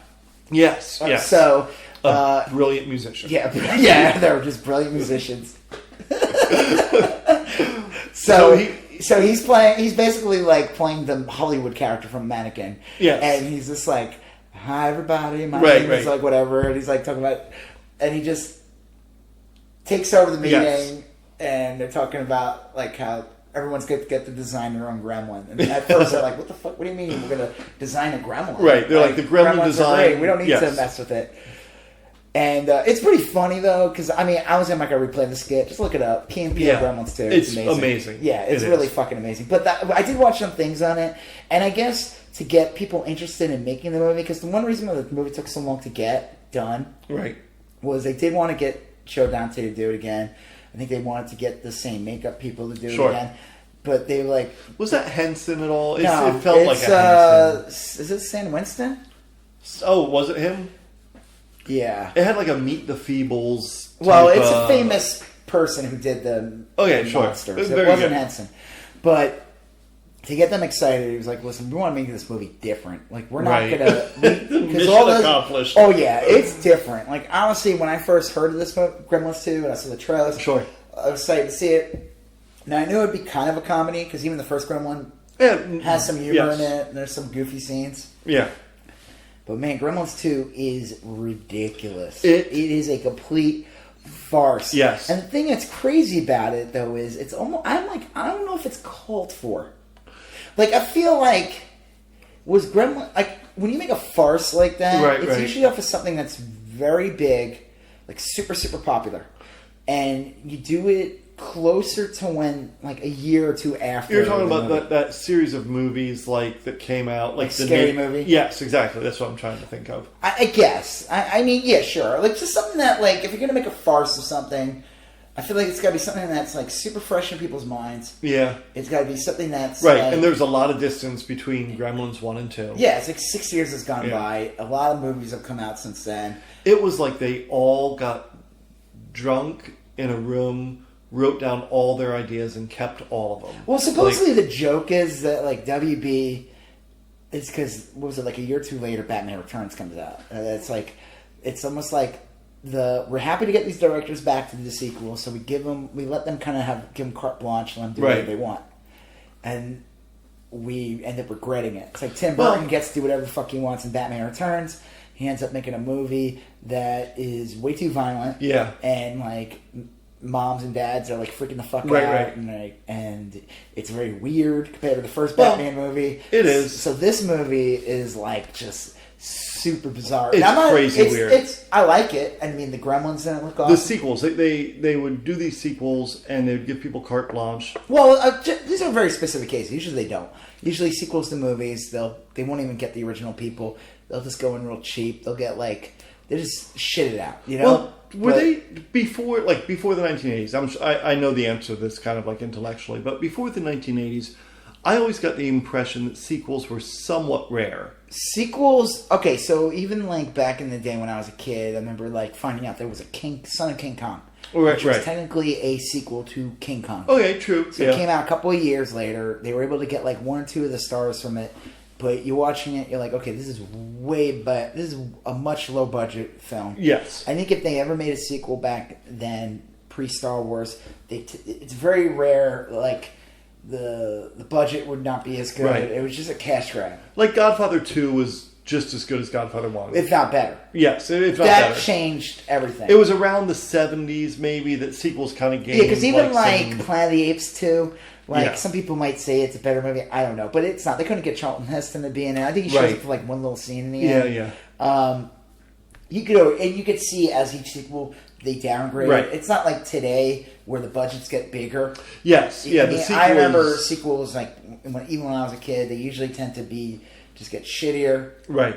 But now these days they've gotten like bigger story arc. But this is the time when sequels were starting to become a lot more common. Yeah. And you'd almost make a film with the intention of a sequel. Like we at this about point in the 80s, you're already getting to that point. Right. Yeah, I mean, you had 80s had tons of sequels of big budget films. I'm not talking low. I mean, low budget. Beverly Hills Cop 2. Yep. Classic of the another genre. 48 Hours. Yep, another 48 Hours. Right. I was gonna make other Eddie Murphy jokes. Right. Are they ever gonna make? Aren't they supposed to make a Coming to America too? I keep like I have there's heard all that. these Yeah. movies they claim they're gonna make sequels to. Gremlins 3 is one of them. Right. Yes. Beetlejuice 2 is another one. I like that. I do, but when are they gonna fucking make that? I mean, at some point, were they waiting for Michael Keaton as an actual ghost? Yeah. What was the? I just This read works about. out perfectly. I just read about some movie where they're waiting. Maybe you told me about it. They're waiting for the actor to be old enough to play, like something 20 years down the road. Were we talking about? Well, that? okay. So one of the is it Quentin Tarantino with Kill Bill? It is. Maybe. Okay, so he tends to like shit out ideas, Sure, at like press junkets and whatever. He'll say he's gonna make this. He's talking about his new Star Trek today. Yeah, he was. Yeah. He brought that back. Right. I still don't believe that'll ever get made. Yes. And I'm just waiting for the like beam me the fuck up Scotty type of image. Yeah, I can't wait. That's gonna be great. The ass rape scene. Oh jeez. It's gonna be great. Yeah. Yeah. That was in Pulp Fiction. In case you guys are wondering what I'm referencing. So he says he's gonna make all these movies, and it's usually when he's advertising the movie or like publicizing. Sure. So one of his ideas was Kill Bill 3, that he would eventually do a third movie because when she fights Black Mamba, is that her name? Yes. She kills it as the little girl staring at her. Yeah. So Vivica A.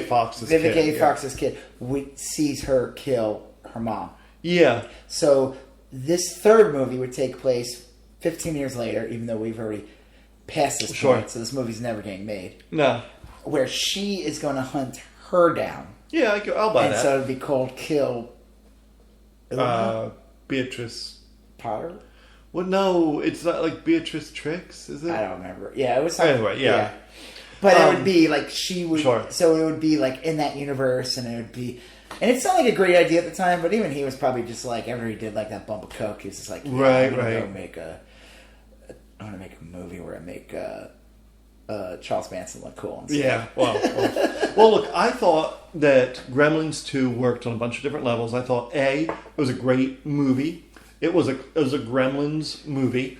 And what, B, Gremlins was a Gremlins movie? Well, yeah, like... Oh, Gremlins 2 is a Gremlins movie. Like, look, if Gremlins established the rule of Gremlins, the Gremlins universe, the Gremlins shared universe, then Gremlins 2 kind of adhered to those rules, and it was another version of that. It worked well in that sense.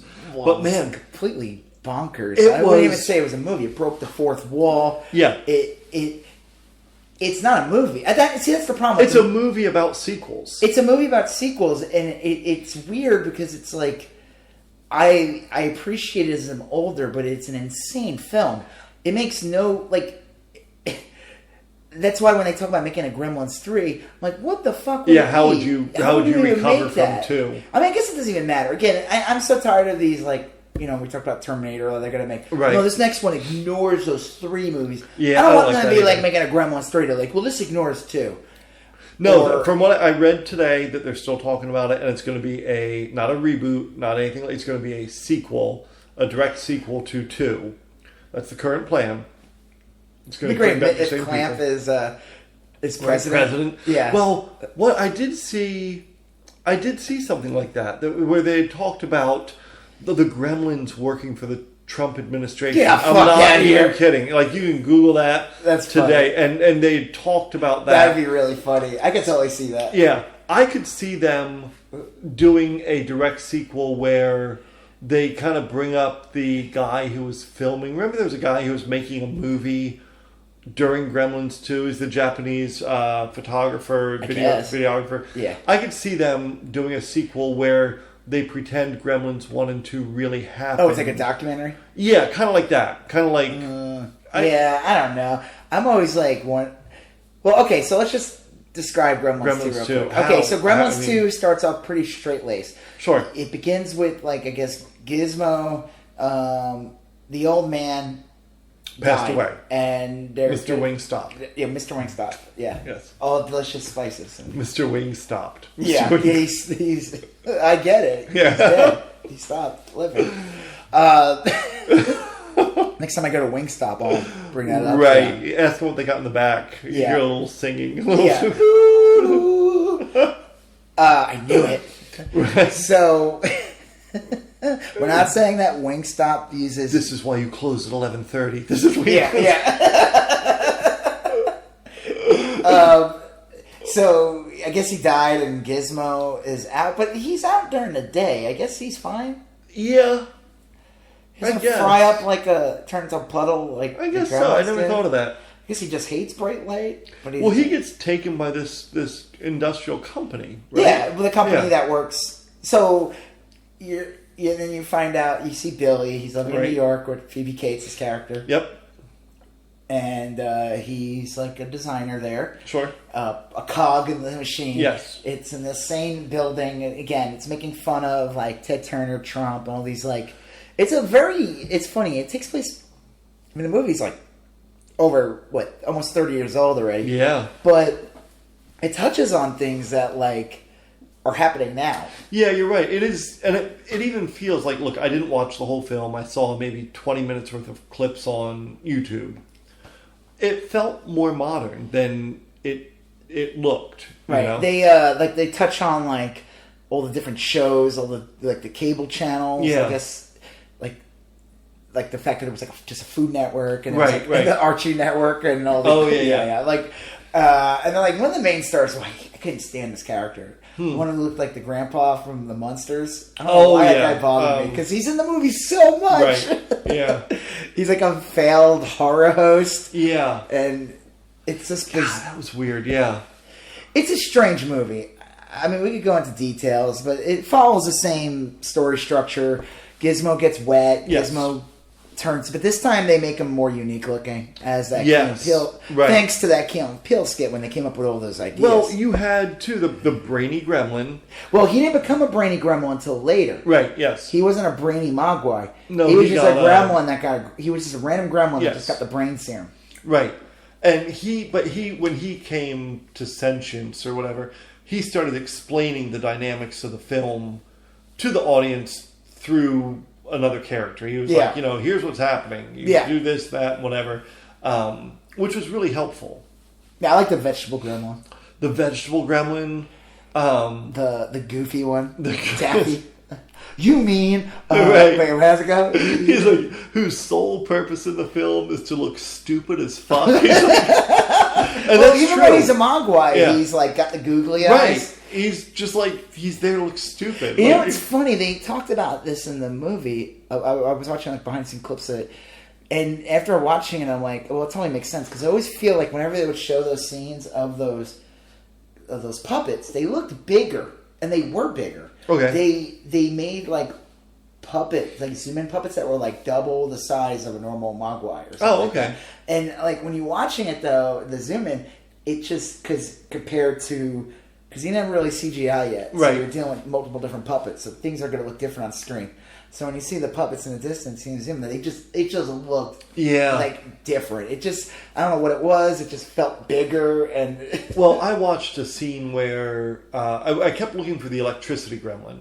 You know, which did you watch? Okay, so just to explain this. You start out with Mogwais, they're all kind of unique Yes. looking. They all become, now of course they eat, they become gremlins. And the reason why they get different is because there's a geneticist Right. lab in this building as well. You're sure. Christopher Lee is like the scientist, Yes, the mad Count Dooku. scientist. Yeah, Count Dooku. Saruman. Right. Oh, yeah. Saruman.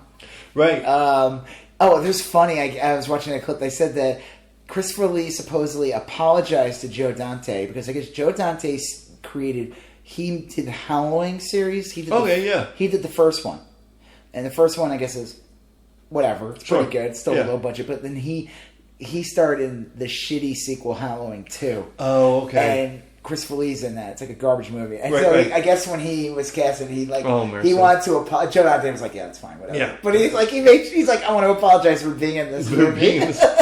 Well, they all gain their own. Very unique. Like right. some of them, like one of them becomes a bat. One of them becomes vegetables. One of them becomes electricity. One of them becomes electricity. Obviously, the smart one. I feel like there's some other ones. Oh, the spider. So there is a Stripe, and you think he would be the main bad guy, but really the main bad guy is the genius one. Yes. The Tony Randall character. Yeah. The Stripe becomes a evil spider. Yep. It's pretty sick looking, actually. Oh, yeah. Yeah, and Gizmo confronts him again. It's kind of weird, though, that he would be the same Stripe. Yeah. Coming out of Gizmo's ass. Right. Does Gizmo always know that when he shits out a bunch of Mogwais, there's always going to be a Stripe? Could be a Stripe. Yeah. They should be like in the third one. There should be like a thing where he's like, "Don't get me wet." Right. There'll be another Stripe. Like Stripe's like his dark passenger. Like like Dexter, right? Yeah. He's like, there's like more to it than that. I don't want, now that they did the spoof. Yeah. I want the third movie to be a super dark, gritty reboot. I want NC-17. Well, someone said too that the first Gremlins was kind of one of the movies that brought in the PG-13 rating. You know, I know I know it was PG, but like they said that because it was so rough, that's one of the films that prompted should them. have been PG-13. Yeah. Well, okay. So Gremlins. Did you Google the electricity gremlin today? I mean, I remember the electricity gremlin. It looked. It's a cartoon. Yeah. Well, yeah. It was a cartoon. It looked so horrifying. I mean, it was really sad and scary. Like the gremlin had turned into electricity and then got stuck in a TV. Yeah. And it was. Do you remember in the Twilight Zone movie when the girl? Yeah, got stuck on the TV. Man, we should do an episode on that alone. That scene scared the shit out of me as a kid. Yeah. When she's in that cartoon, right? That scene is one of the. That is imprinted on my brain. Yeah. I saw that as a very young child. Me too. And that is much younger than you. Well, probably yeah. I saw it when it kind of came out. It was early. When it came out, like early '80s. I think I was like 6 when I saw that. Man, that scene scared the fuck out of me. It was when she's in there and you see the doctor that he turns it and like he morphs and he turns into like that devil and then like she's chopping her up. Yeah, it's horrifying. And the scene before that, when and the kid's just like look at the TV. Yeah, he's like that's all. Yeah, fuck that. Well, and previously, that's gross. There was another girl in there who he took away her mouth. Yeah, it was just terrifying. That whole episode was fucked up. Right. So, back to the Gremlins. Yeah, back to Gremlins. Well, Gremlins were in the Twilight Zone movie. The one Gremlin. Yes. Yeah. That is, and again, that Gremlin definitely is almost like because that was a remake of a TV episode. Mm-hmm. Yeah. The Gremlin in that was this like big dumb bear costume with like the same face they used on multiple monsters. Sure. Well, I mean, it was a TV show from the 60s. Yeah. The Gremlin in the movie definitely is like almost like a good like a prototype to the Gremlins in the movies. It is. It's lean and kind of reptilian. Yeah, it's like ear, like long fingers. Yeah, right. A little bigger, but it's definitely like even the way it is, like when it like puts his finger in its front of his mouth, right? Like it's more playful. It is. It's like I'm wondering if they like they had to be influenced by that. Well, I think Dante in an interview said that he was influenced by a couple things.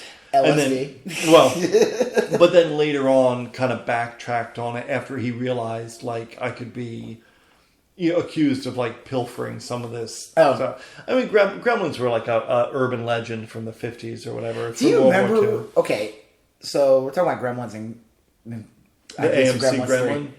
The what? The car, the Gremlin. No, I wasn't talking about that. I'm talking about all the shitty knockoff movies that came out. Ghoulies and... Ghoulies was such a piece of shit. Yeah. Munchies. Yep. Critters. Okay, Critters has a special place to me. Do you remember Critters? It's like they're like kind of like they're... Okay, Critters, they're like... They kind of look more like gizmos. They're black fur, dark gray bodies, huge mouths with very I do remember this. Yes. Teeth, like red eyes. I love Critters. Like, right. I like to consider that, like, if Gremlins is a A, Critters is a B, and everything after that is like F. Is this complete dog shit. Right. Like, I feel like Critters almost like there's a uniqueness to it. Like, maybe, I don't know if it might come out around the same time, but the story, when you watch it, it's so different. Like, the storyline is so different from Gremlins. The only thing that they have in common is just little monsters that are kind of funny. I happen to be in, like, extra number 806 in a movie called The Willies that they filmed in Orlando, Florida, like in the early 90s. Okay. And it was part of that wave of films. Are you on IMDb? No, I am not. Okay.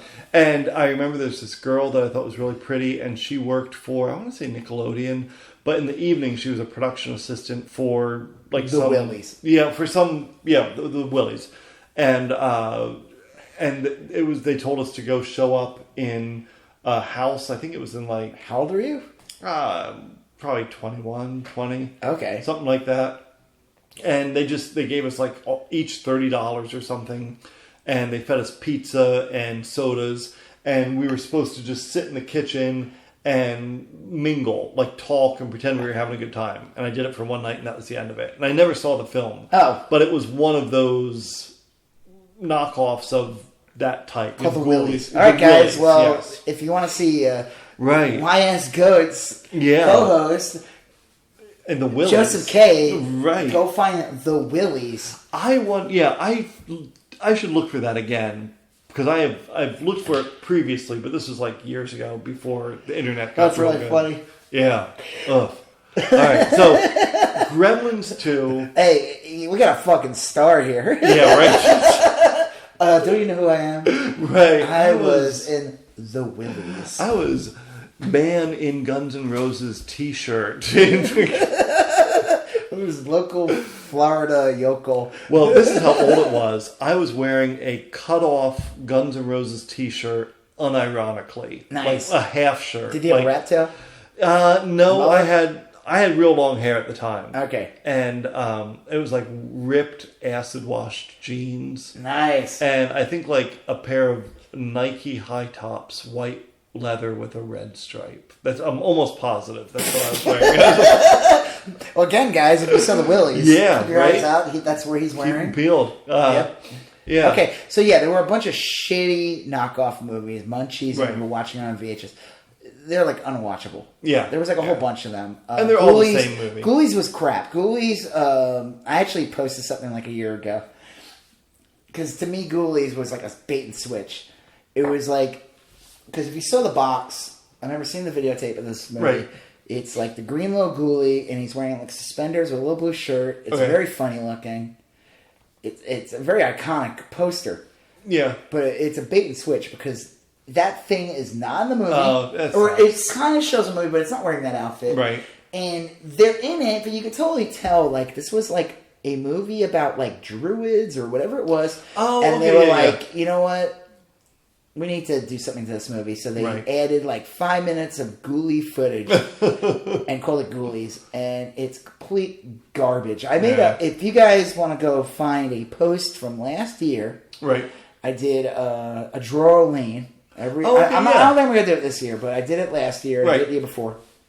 where every day in Inktober, Drawland, Yes. you draw something new. So I did one of the days I picked, and I'm making up as I go. I make the artwork for it, like I make like a calendar, Right. And I just pick them out and I write it down. And so Ghoulies was one of them because and so my drawing for it was the Ghoulies monster coming out of the toilet. Okay. And he goes, "Excuse me, but if you have a moment, I'd like to tell you about the Lord and Savior Jesus Christ." Nice. And I was like, that's kind of like what this movie was. It was like, this was not, I was tricked into this. This is not, so that's You're not selling cookies. You're not. Yeah. Yeah. Okay. That's the best cookies. Yeah. Well, I remember your drawing was really good last year. But one of them was that I did that one, and that's a piece of shit. Okay, so Gremlins 2 is a crazy movie. It's hard to talk about because it's all over the place. Yeah, it is completely all over the place. I mean, there's great performances. Robert Picardo is great. He's like he's in a lot of Joe Dante films. He's famous for being in like Star Trek Voyager. Oh, okay, he's the hologram doctor. Right, he was really good. He's the prick and he's like the second. He's like the underling. So there's a girl gremlin. Oh, that's the other new gremlin. A girl gremlin. Right. Greta. Greta. Awesome. Because the whole concept of that there was a girl gremlin is bizarre. Yes. They don't really. They're not like gendered. They're just gremlins. They're gremlins. I mean, I guess you would say wasn't there a girl gremlin and Gremlins, or was that a male gremlin? That was drag? That was what a was joke. going on there? I don't know. This is like weird. Yeah, that's why Gremlins is weird because there are some weird gremlin scenes. Always a flasher gremlin. Yeah, and there's a flasher gremlin on the second one. Yeah, and Phoebe Cates. There's that great scene in the first Gremlins where she talks about her dad getting killed.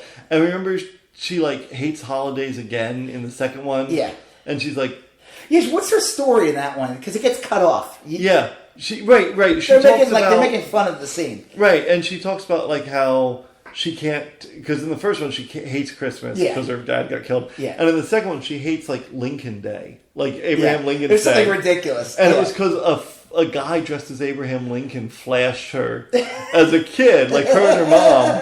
And then, but she's always getting flashed by gremlins. They're like exposing themselves to her. Oh, I guess because she was in that movie. Yeah, flashy, right, flasherman. Yeah, but anyway, it is hard to talk about because it's all fucking over the place. Yeah, I mean, like I said, totally worth watching. And I guess they're talking about making an animated series, right? And then it's talks about a movie. I almost feel like sometimes, like some of those properties, it's almost better to just leave them alone. Yeah, let them. I mean, unless you really have a good idea. Sure. Like here's my Gremlins 3. Okay. This is what's gonna happen. Right. One thing. Okay. Because I'm not stupid, and I saw Bumblebee, I saw Star Wars. Sure. If it is a sequel, the person that becomes friends with Gizmo will be a teenage girl. Okay. Without a doubt. All right. Without a doubt. Got it. Yep. That's not even like. Right. That's just gonna happen. Like. Yeah. No, that's it's in the movie. That's already in the, that's in the movie. It's done. Okay, let's do this. Yeah, the Hollywood doctor. Right. I'm here to drop a deuce. Yeah. Okay, so there you go. Right, so the new sidekick will be a girl. No. The main character is a girl. Yeah, but don't you think it'll be Zach's daughter? Will be the new. It doesn't even matter. Okay, sure. I'm gonna say that he might be in it, but he's not the main star because he doesn't. He'll show up at the end to take. Do you know the original idea? I was watching another clip. Was the original idea at the end of Gremlins 2? Because the dad was not in Gremlins 2. Right. The guy who played the dad in the first one. Right. They were supposed to bring him back in the end of the second one, where he invents a suit for Gizmo, where he can't get wet ever again. Nice. Why didn't they do that? That's perfect. Because they just cut it out. Yeah. Because he's like in a balloon, right? And he suffocates and dies. Bubble. So Gremlins 3. The Billy is a teenage girl played by the Stranger Things girl. But yes, sure, why not? Yeah, right. Millie Bobby Brown. Millie Bobby Brown. That's her name. Millie Vanilli Bobby Brown. Millie Vanilli Bobby Brown. Perfect. Yep. Okay. She loves crack, just like everybody. Oh no. Okay, so that's one element. Gizmo. Let's see. How does she get him? Well, yeah, that's a good one. I think. Is he in a lab somewhere? Yeah, she rescues him. Like she's in a lab, right? She's like the girl or the girl. Yeah. No, the main. She's girl. a lab assistant, and she rescues him. Okay. You don't think?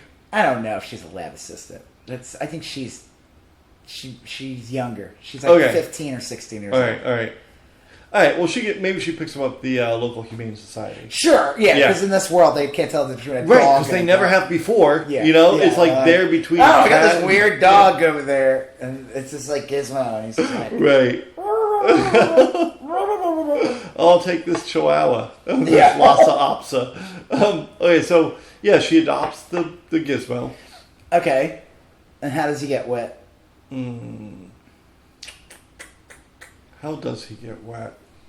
I think it just gets wet, right? Like it rains. It just gets wet. Yeah. It's like it's fucking something happens. It gets wet. But I like how we got wet in the second one. Right. A water fountain that was broken because he gets loose. Yeah. From from like the little science center, and a guy's fixing a water fountain, and it sprays all over him. I think they address all the logical inconsistencies of the previous movies by saying, like, they said don't get him wet, but surely he can have a drink of water. How else could he live? And then he explodes. And he starts vomiting up hairballs. He's like, oh! Right, and she mistakes him for hairballs, and so she gives him like peanut butter or something to soothe his stomach. Yeah, and that's what. And then we find out what peanut butter does to a girl. Yeah, that's the fourth rule. Right, the fourth rule. Here's a peanut allergy. I think that would be part of it. Honestly, I personally don't think you can make this movie today. I think people. Well, look, you're right. This is such an '80s movie. I think it's a hard movie to make now without just remaking it. Like to not where people will say it's like Force Awakens, where it's like a soft reboot. Yeah. I can't imagine. Like, I would hope they would just make this movie, and it would not, with nothing in mind for a fourth movie. Like, that's the problem when they make these movies. Sometimes they're really making like a number one, like especially a movie that has been around for 20 years or 30 years, and they make it. It's like they're not making a sequel. They're making something that they want to turn into a new franchise. Right. And by doing that, you don't really get a real movie. So it won't be a true, like a sequel or something really new. Yeah. It'll just be the like same an shit you remake. saw with, what do they call it, cosmetics. That's why I was making the joke saying it would be a girl. Right. Instead of Billy. Without a doubt. That's a done deal. But I like the idea you're talking about, where it's insane and like the Gremlins work for Trump. Yeah, or Clamp. Right. There is a true sequel in this world from 2, and like that would be it. Like he literally knowingly hires Gremlins, and they'll be like, here's my pitch, right? Hollywood sequel doctor. There's a Stephen Miller Gremlin. Yeah, right? But he is a and there's already. And there's like Steve Bannon Gremlin. Right, and there's a Bill Barr Gremlin. Yep. And a Steve. Yeah, and they're all these like. And when someone leaves, they just pour water on Stephen Miller. There's a Richard Spencer Gremlin. Yeah, Richard Spencer. Yeah. He doesn't technically work for the movie. Right. Well, sure. And there's like, there's a Pepe the Frog Gremlin. Yeah. Right. Well, let's not do that. I feel bad for the guy. I know. Well, no, the original artist. I feel bad that his work got. Okay, so interesting story. Yeah. That guy sued Alex Jones. Alex Jones had to pay him $15,000. Oh, nice. For I guess he was selling a poster with like a bunch of right-wing darlings and stuff in it, and Pepe was in the poster. Oh, nice. And he got him. Yeah. Good. He got him on that. Yeah. That's an easy one. It is. But I'm just like, you know what? Just fucking like, I know this is not a popular opinion in some artists. Yeah. I would, if I was him, I would detach myself from that fucking thing. Property.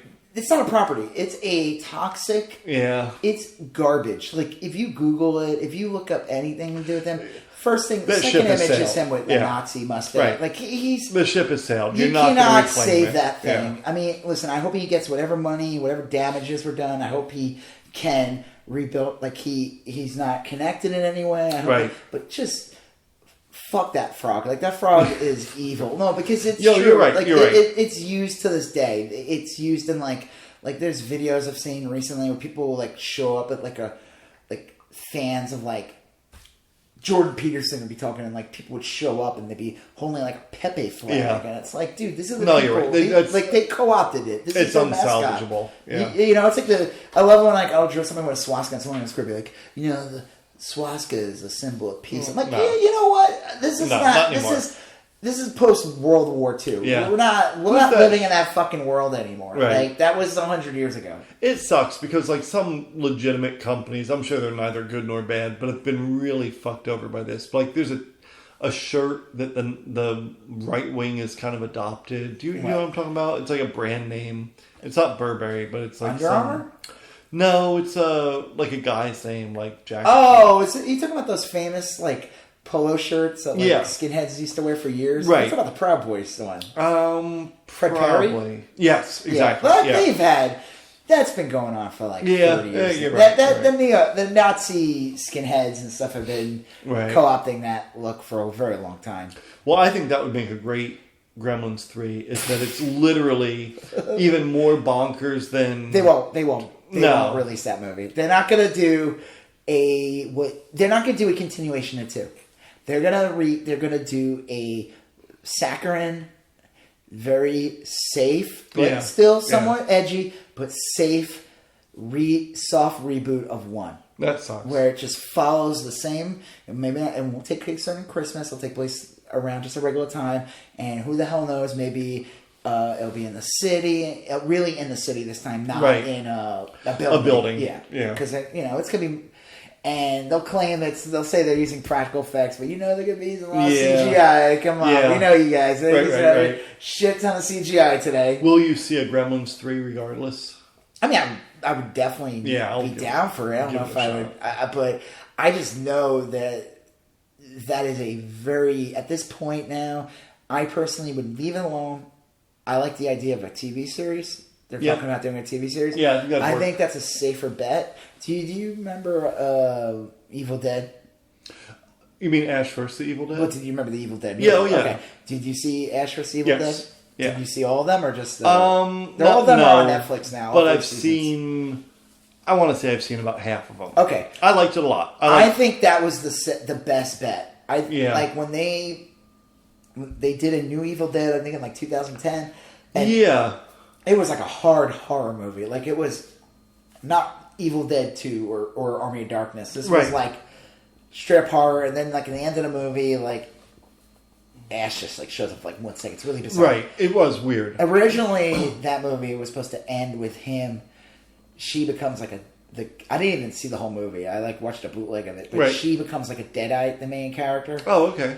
And she's like walking, and she becomes like a zombie. And then Ash pulls up, blows her head Pops off. her. And then and that probably would have been a better ending anyway. I don't know why they didn't do that. But Army of Darkness was so. Army of Darkness was like a prelude to Xena and Hercules. It really was. Well, it's from the same people who made those. I mean, he had a lot of the same stars that were in that. Yeah, it had the same vibe, the same feel. Very. I mean, it was more. It was definitely a goofier movie. Like 2 was like. Well, 2 was kind of goofy. 2 is very goofy, but it's horror. It's still a horror movie. 3 is like.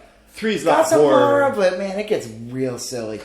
But when they announced many years, like, they were talking about doing Evil Dead forever. Like, people have been wanting Ash to come back. They were like, you know, they had a video games, and they were like, okay. And then that remake didn't peter out. It didn't do that great. And when they announced they were going to do a TV series, I was like, all right, this is the best move. Yeah. Because you're not relying... When you make a movie, you got to get so many people in the seats. Yeah. For it to truly be profitable. If you want to make a good movie. Yes. Like, if you want to make a respectable one, like something that's going to be with a budget, something that's going to make people think this is a better product than the old ones. Right. But Evil Dead, when they announced there's going to be a TV series, I'm like, okay, well, those movies were not like high budget movies to begin with. No, not at all. It's not like they're making a new Star Wars or something, There's very minimal. So when they announced they were doing a yeah. show with the technology today and everything, I was like, this is the best move. Yeah. Because you can make it. It's on cable. It's like It's on like Stars. an anthology. Yeah. But no, it was a serial. But you could make it an anthology. You could take. Are you talking about Gremlins? Yeah, with Gremlins. Right. But I'm saying with Evil Dead, why I thought it was a brilliant idea was that the expectations weren't as high. Right. Yeah, I get it. You just got to get all you need for this cable series is the core fans and some more people to go see it. But the problem is, as big as people, a good example is Tron. Oh, okay, yeah. Did you see the new one? I did. Did you like it? No. I liked it in a very mild sense. Okay, my issue with it from the get-go when they announced they were Yeah. going to make a Tron sequel was I said, why? And the reason why is because I remember as a kid growing up, I was like, it was a big deal, Yep. but I remember it not doing that well. It didn't do that well. It wasn't very good. It was like hard to watch. Yes, it was muddy and kind of And I know rainy. people who like claim they love this movie, and I'm like, this is nostalgia. This is false nostalgia. You Yeah. really don't love this movie. I liked it. I mean, like... No, I'm talking about the original. Yeah, no, look, the original, I remember seeing the original, and I may have even seen it twice, but I know, I even then knew I didn't love it. Well, what I'm saying, though, is that when they announced they were going to make this a huge budget sequel and try to launch a thing, Right. I was like, are you just, like, listening to the loudest people? I mean, Yeah. do you think this brand really can support a true sequel and make the money back? And it ended up being a bomb. And because I was like, because it's fucking Tron. I'm like, Right. I mean, like, and even that movie was okay. I watched it. It was like, it was It was alright. fine. It was fine. Well, I think that was kind of like the crest of that wave of 80s nostalgia. Well- Ready Player One had come out as a book and done really well. I also think, though, but not the movie yet. No, not the movie. I think the problem is that I call it like Comic-Con movies. Yeah, where okay. studios are just looking at the Comic-Con audience. Right. And they're not thinking of everyone else. Yeah, they get tricked by it. Yeah, because like Scott Pilgrim is a good example. Did you ever see Scott Pilgrim? Yeah. Scott Pilgrim was like, if you went by Comic-Con, Right. Scott Pilgrim would be the biggest movie in the world. Yes. Everyone in the universe would love this movie. It's going to be bigger than it's going Right. to be bigger than Titanic. But that's not what happened. No, that's not what happened. It did exactly what it was going to do. It got a niche audience. I liked But it. the problem is you got a big budget, you got big expectations. Yeah. You're not going to meet that. So that's why when they announced they were going to do an Evil Dead series on Star, they said this is the best Right. move ever because they're never going to make a movie that everyone's going to like. But Right, if you do a right. TV series and you have a shitty episode, who cares? Because you're going to have 3 other good episodes. A TV series is very safe. Low risk. Because it's like, I mean, unless the whole show just sucks. Sure. But if you have a good episode, and like episode 4 is not as good as episode 5, Yeah, who cares? it's all Episode good. 6 is awesome. I think Gremlins, that's what I would do. Yeah. That makes sense. I'm down with the main person being a girl. I think Sure. I'm Yeah, there's I'm nothing not wrong with being that, yeah. like, I'm not being a dick. I just know that's You're not what going to studios Ghostbusters would- them? No, yeah. I fucking hate. Well, that's a bad movie though. Yeah. But I'm not going to get. I'm not going to get Yeah. mad on that Right. because they cast. How dare they? Right. They tarnished the Tarnished role of Billy. Rape my for- childhood. Yeah, how dare you tarnish the role of Billy with your SJW? Look at the fuck out of Yeah. here. No, I just know that's what they're gonna do, and that's fine. Who cares? Yeah. I want it to be a African American, Right. Non-binary. non-binary. Right. Let's see what else. can I Women's think of? history major. Women's history. Queer history. Yes, right. I want, Yeah. Militant, Antifa, everything that the neckbeard guys are going to get mad Right. about. Well, look, I would watch. I'll watch any Gremlins 3. I don't have high hopes for it. I just think a TV series is a smart. Yeah, I think that's probably be a good way. Because I think you could go more into the mythology and, like you said, low risk. Because whatever they do in a new movie, right. people are going to think it sucks. Yeah. Like it to me, I would say, do the series. Right. You want to keep the property going. It's a good way to get. I heard the rumor was it's going to be on like their streaming service. Sure. Perfect. It'll Yeah. get people to do the streaming. They're going to want to see it. If it's good, they'll watch it. I mean, I don't know if it's a cartoon. I'm assuming it'll be like a CGI cartoon. Probably, yeah. Just make it look good. Yeah, well, like they do great stuff. Love, Death and Robots was amazing. I don't expect it to be that quality, but like, did you ever see Troll Hunters on Netflix? Oh yeah. Like that's a pretty good quality show. Yeah, like something like that. Right. That'd be fine. Like, yeah. And grow the mythology. Don't make it stupid. Like I'm not stupid like in a like just dumb. But that would be pretty interesting actually to kind of explore the larger world of Gremlins. What the fuck this thing is. Right. And maybe people complain. I always feel like no matter what you do with some of these properties, someone's going to complain. That's true. Someone's going to complain about their precious childhood being ruined. Yeah. I think that's like the weirdest, the weirdest complaint I ever heard. It's agree. A fictional property that it's not yours. Yeah. Like, it's timeless. It's to be sold to generations. Like, it doesn't matter. You get over yourself. But and again, I always say, if that, then you must have an amazing child. Yes, right. Yeah. Good on you. You're not a child soldier in Darfur. Yeah. Things worked out pretty good for you. Having to be in the blood diamond industry. Right. My biggest gripe is what they did to Gremlins 3. Right. Having my hand cut off. For miscounting the diamonds. Try explaining that to like a textile worker who's 9 years old in Laos or whatever. Did you know? Do you know what they did they did in the Last Jedi? Greedo shot first in the that never happened. That is horrible. I feel so bad for you. Exactly. The fingers are bleeding from the needle and making the Greedo shot first t-shirt. Making the hand shot first shirt. Here, I hope this makes you feel better. I hope this makes up for your pain. We'll see my mom in 6 months when we are released. Yeah, right. That's 6 months now. They're on to like the Ivanka line. So, I mean, no one's going to be... Like, I know we were making a joke saying, like, what's our theories for Gremlins 3? I mean, the reality is, it's like I said, it's going to be 15 videos on YouTube of some... Sure. It's always like a guy... And I brought this up on my Instagram, and somebody said I was, like, being a jerk for it, but I was like, no, it's a real thing. It's always, like... It's all these Instagram videos. I always, like... Not Instagram, it's all these YouTube videos. I always find them. And the guy always has, like, a British or, like, some kind of Norwegian accent... And they're very angry about what direction Marvel is going, or whatever direction Disney, Kathleen Kennedy, Ryan Johnson. And it's always like, do you know what I'm saying? Like, it's always like a British dude, or like That's talking about like the Nordic culture or something. Yeah. All right. Well, we'll wrap up. Gremlins. So it's a classic film, and don't make a new one because unless you want to hear everybody get mad. 1 was such a great film. 2 it's a classic 80s. 2 is an art house experiment. 2, look, I'm so glad 2 exists. Yeah, she's awesome. Right?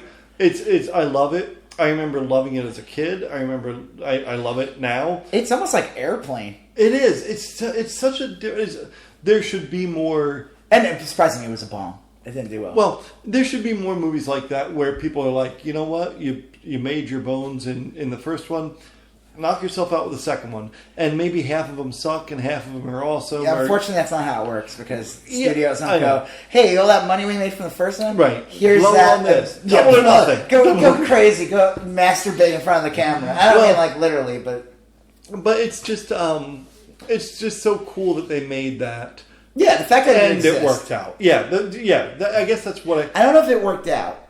Well, at the end of the day, I always ask myself, like, am I glad this thing is there? I'm not saying it's... I'm thinking of the studio. Yeah. I'm sure there's a reason there ain't a 3.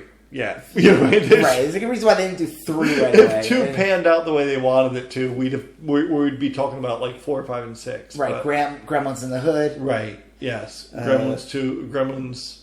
3, Gremlins 4, Electric Boogaloo. Gremlins 4, Small Batch. Right, Gremlin Harder. A small the new batch. The new batch, small batch, artisanal batch Gremlins. That was the subtitle to Gremlins 2. Yeah, the new batch. The new batch, right. So this one would be called, Gremlins 3 would be called... Locally sourced. Ethically, they free-range Gremlins. Well... Yeah. No antibiotics, Gremlins, organic.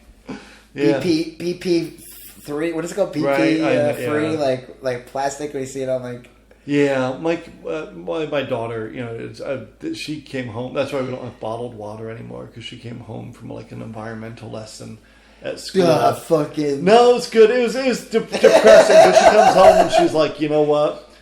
We had like 100 bottles of water by the recycling bin. She's like, some dolphin's gonna choke on this, and she like looked at me and I'm like, like, listen, you know, at this point, they've all choked on these. Like, we're fucked. sorry about that.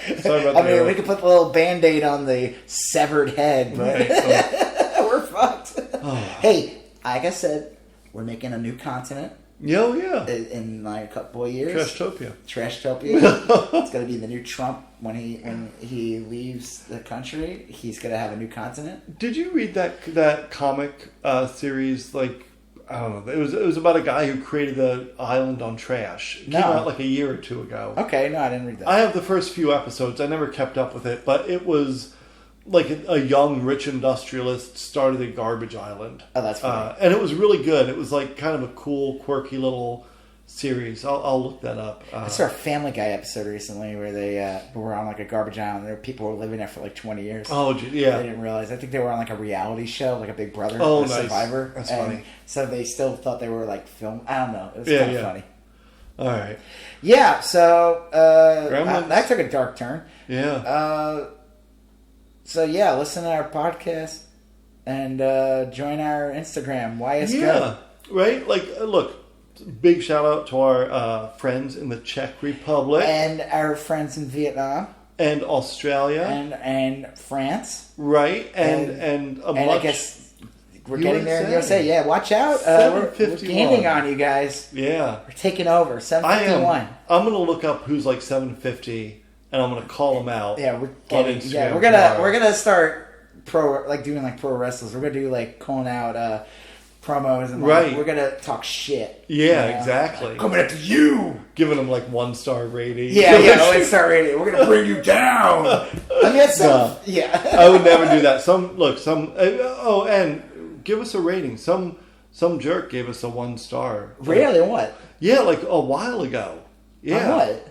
On Apple Another? Podcasts. I thought we already had one. We had one. That's now we have 2? No, we have 1. That was a long time ago. But I just remember it like it was yesterday. Right. We got an Eddie dude. I know we got that one review you told me about, and I swore you wrote that yourself. No, I did not. And we got a second one. I forgot to tell you. We got a second one the other day. Yeah. And it said it was it said it was funny and like surprisingly political or something like that. And I was like, that's right. Reviewer number 2. We are. We're tricking you guys. Yeah. Gremlins is really just, like, we got you. Now we're going to talk about... We're like Schoolhouse Rock. It's like fun, but there's a little education there. Yeah, there you go. So on the next, we're going to talk about Weekend at Bernie's, which really is about the gun industry. Gun industry. We should. Bernie's. Yeah. Gun industry. I'd be down for doing like a Bernie's. I mean... Yeah, we can have Bernie's. It's really just about Bernie Sanders, right? Bernie is or something. Yeah, I like. Okay, we're not going to get to it. Right. Okay, so I think we're taking off a week. Yes. And we're gonna do the next one's going to be a clip show that I don't know what Joseph's going to do. Yeah, I'm going to stitch together some of our... He's going to take all our outtakes and pee breaks and put it together as well. So it's going to be awful. And all the jokes that we decided not to allow. It's going to be 18 minutes of beer cracking. And pee breaks. And stuttering. No, I think I haven't thought a lot about it, but I think I'm going to like recap our episodes. Look, because we did a few episodes early. There's a missing episode. Oh, yeah. I screwed up. Yeah. But we never talk about our Akira episode, which was like the first one. Surviving one. Yep. We did a Running Man episode. Mm-hmm. We did a Back to the Future. We did like 3 or 4 early on when we were still kind of getting... Yep. If we can say we're good at this. Yeah. We were still getting good at this. So I think I'm going to talk about those. Okay. And maybe draw attention to like some of our earlier... efforts. Some of our classic hits from February and January this year. We're already in June. What's this? The future? It's crazy. I know. Yeah. So that's my plan. Okay, cool. Yeah. All right, so I'm Rob Israel. I'm Joseph K. You still going on about That. All right. Thank you for listening to You Still Going On About That with myself, Rob Israel, and Joseph K. Remember, you can find us on iTunes, YouTube, Spotify, Google Play, CastBox, and Podbean. So remember to like and subscribe, share, comment, leave us a basket of fruit or candy. Thank you for listening. All right, later. Bye.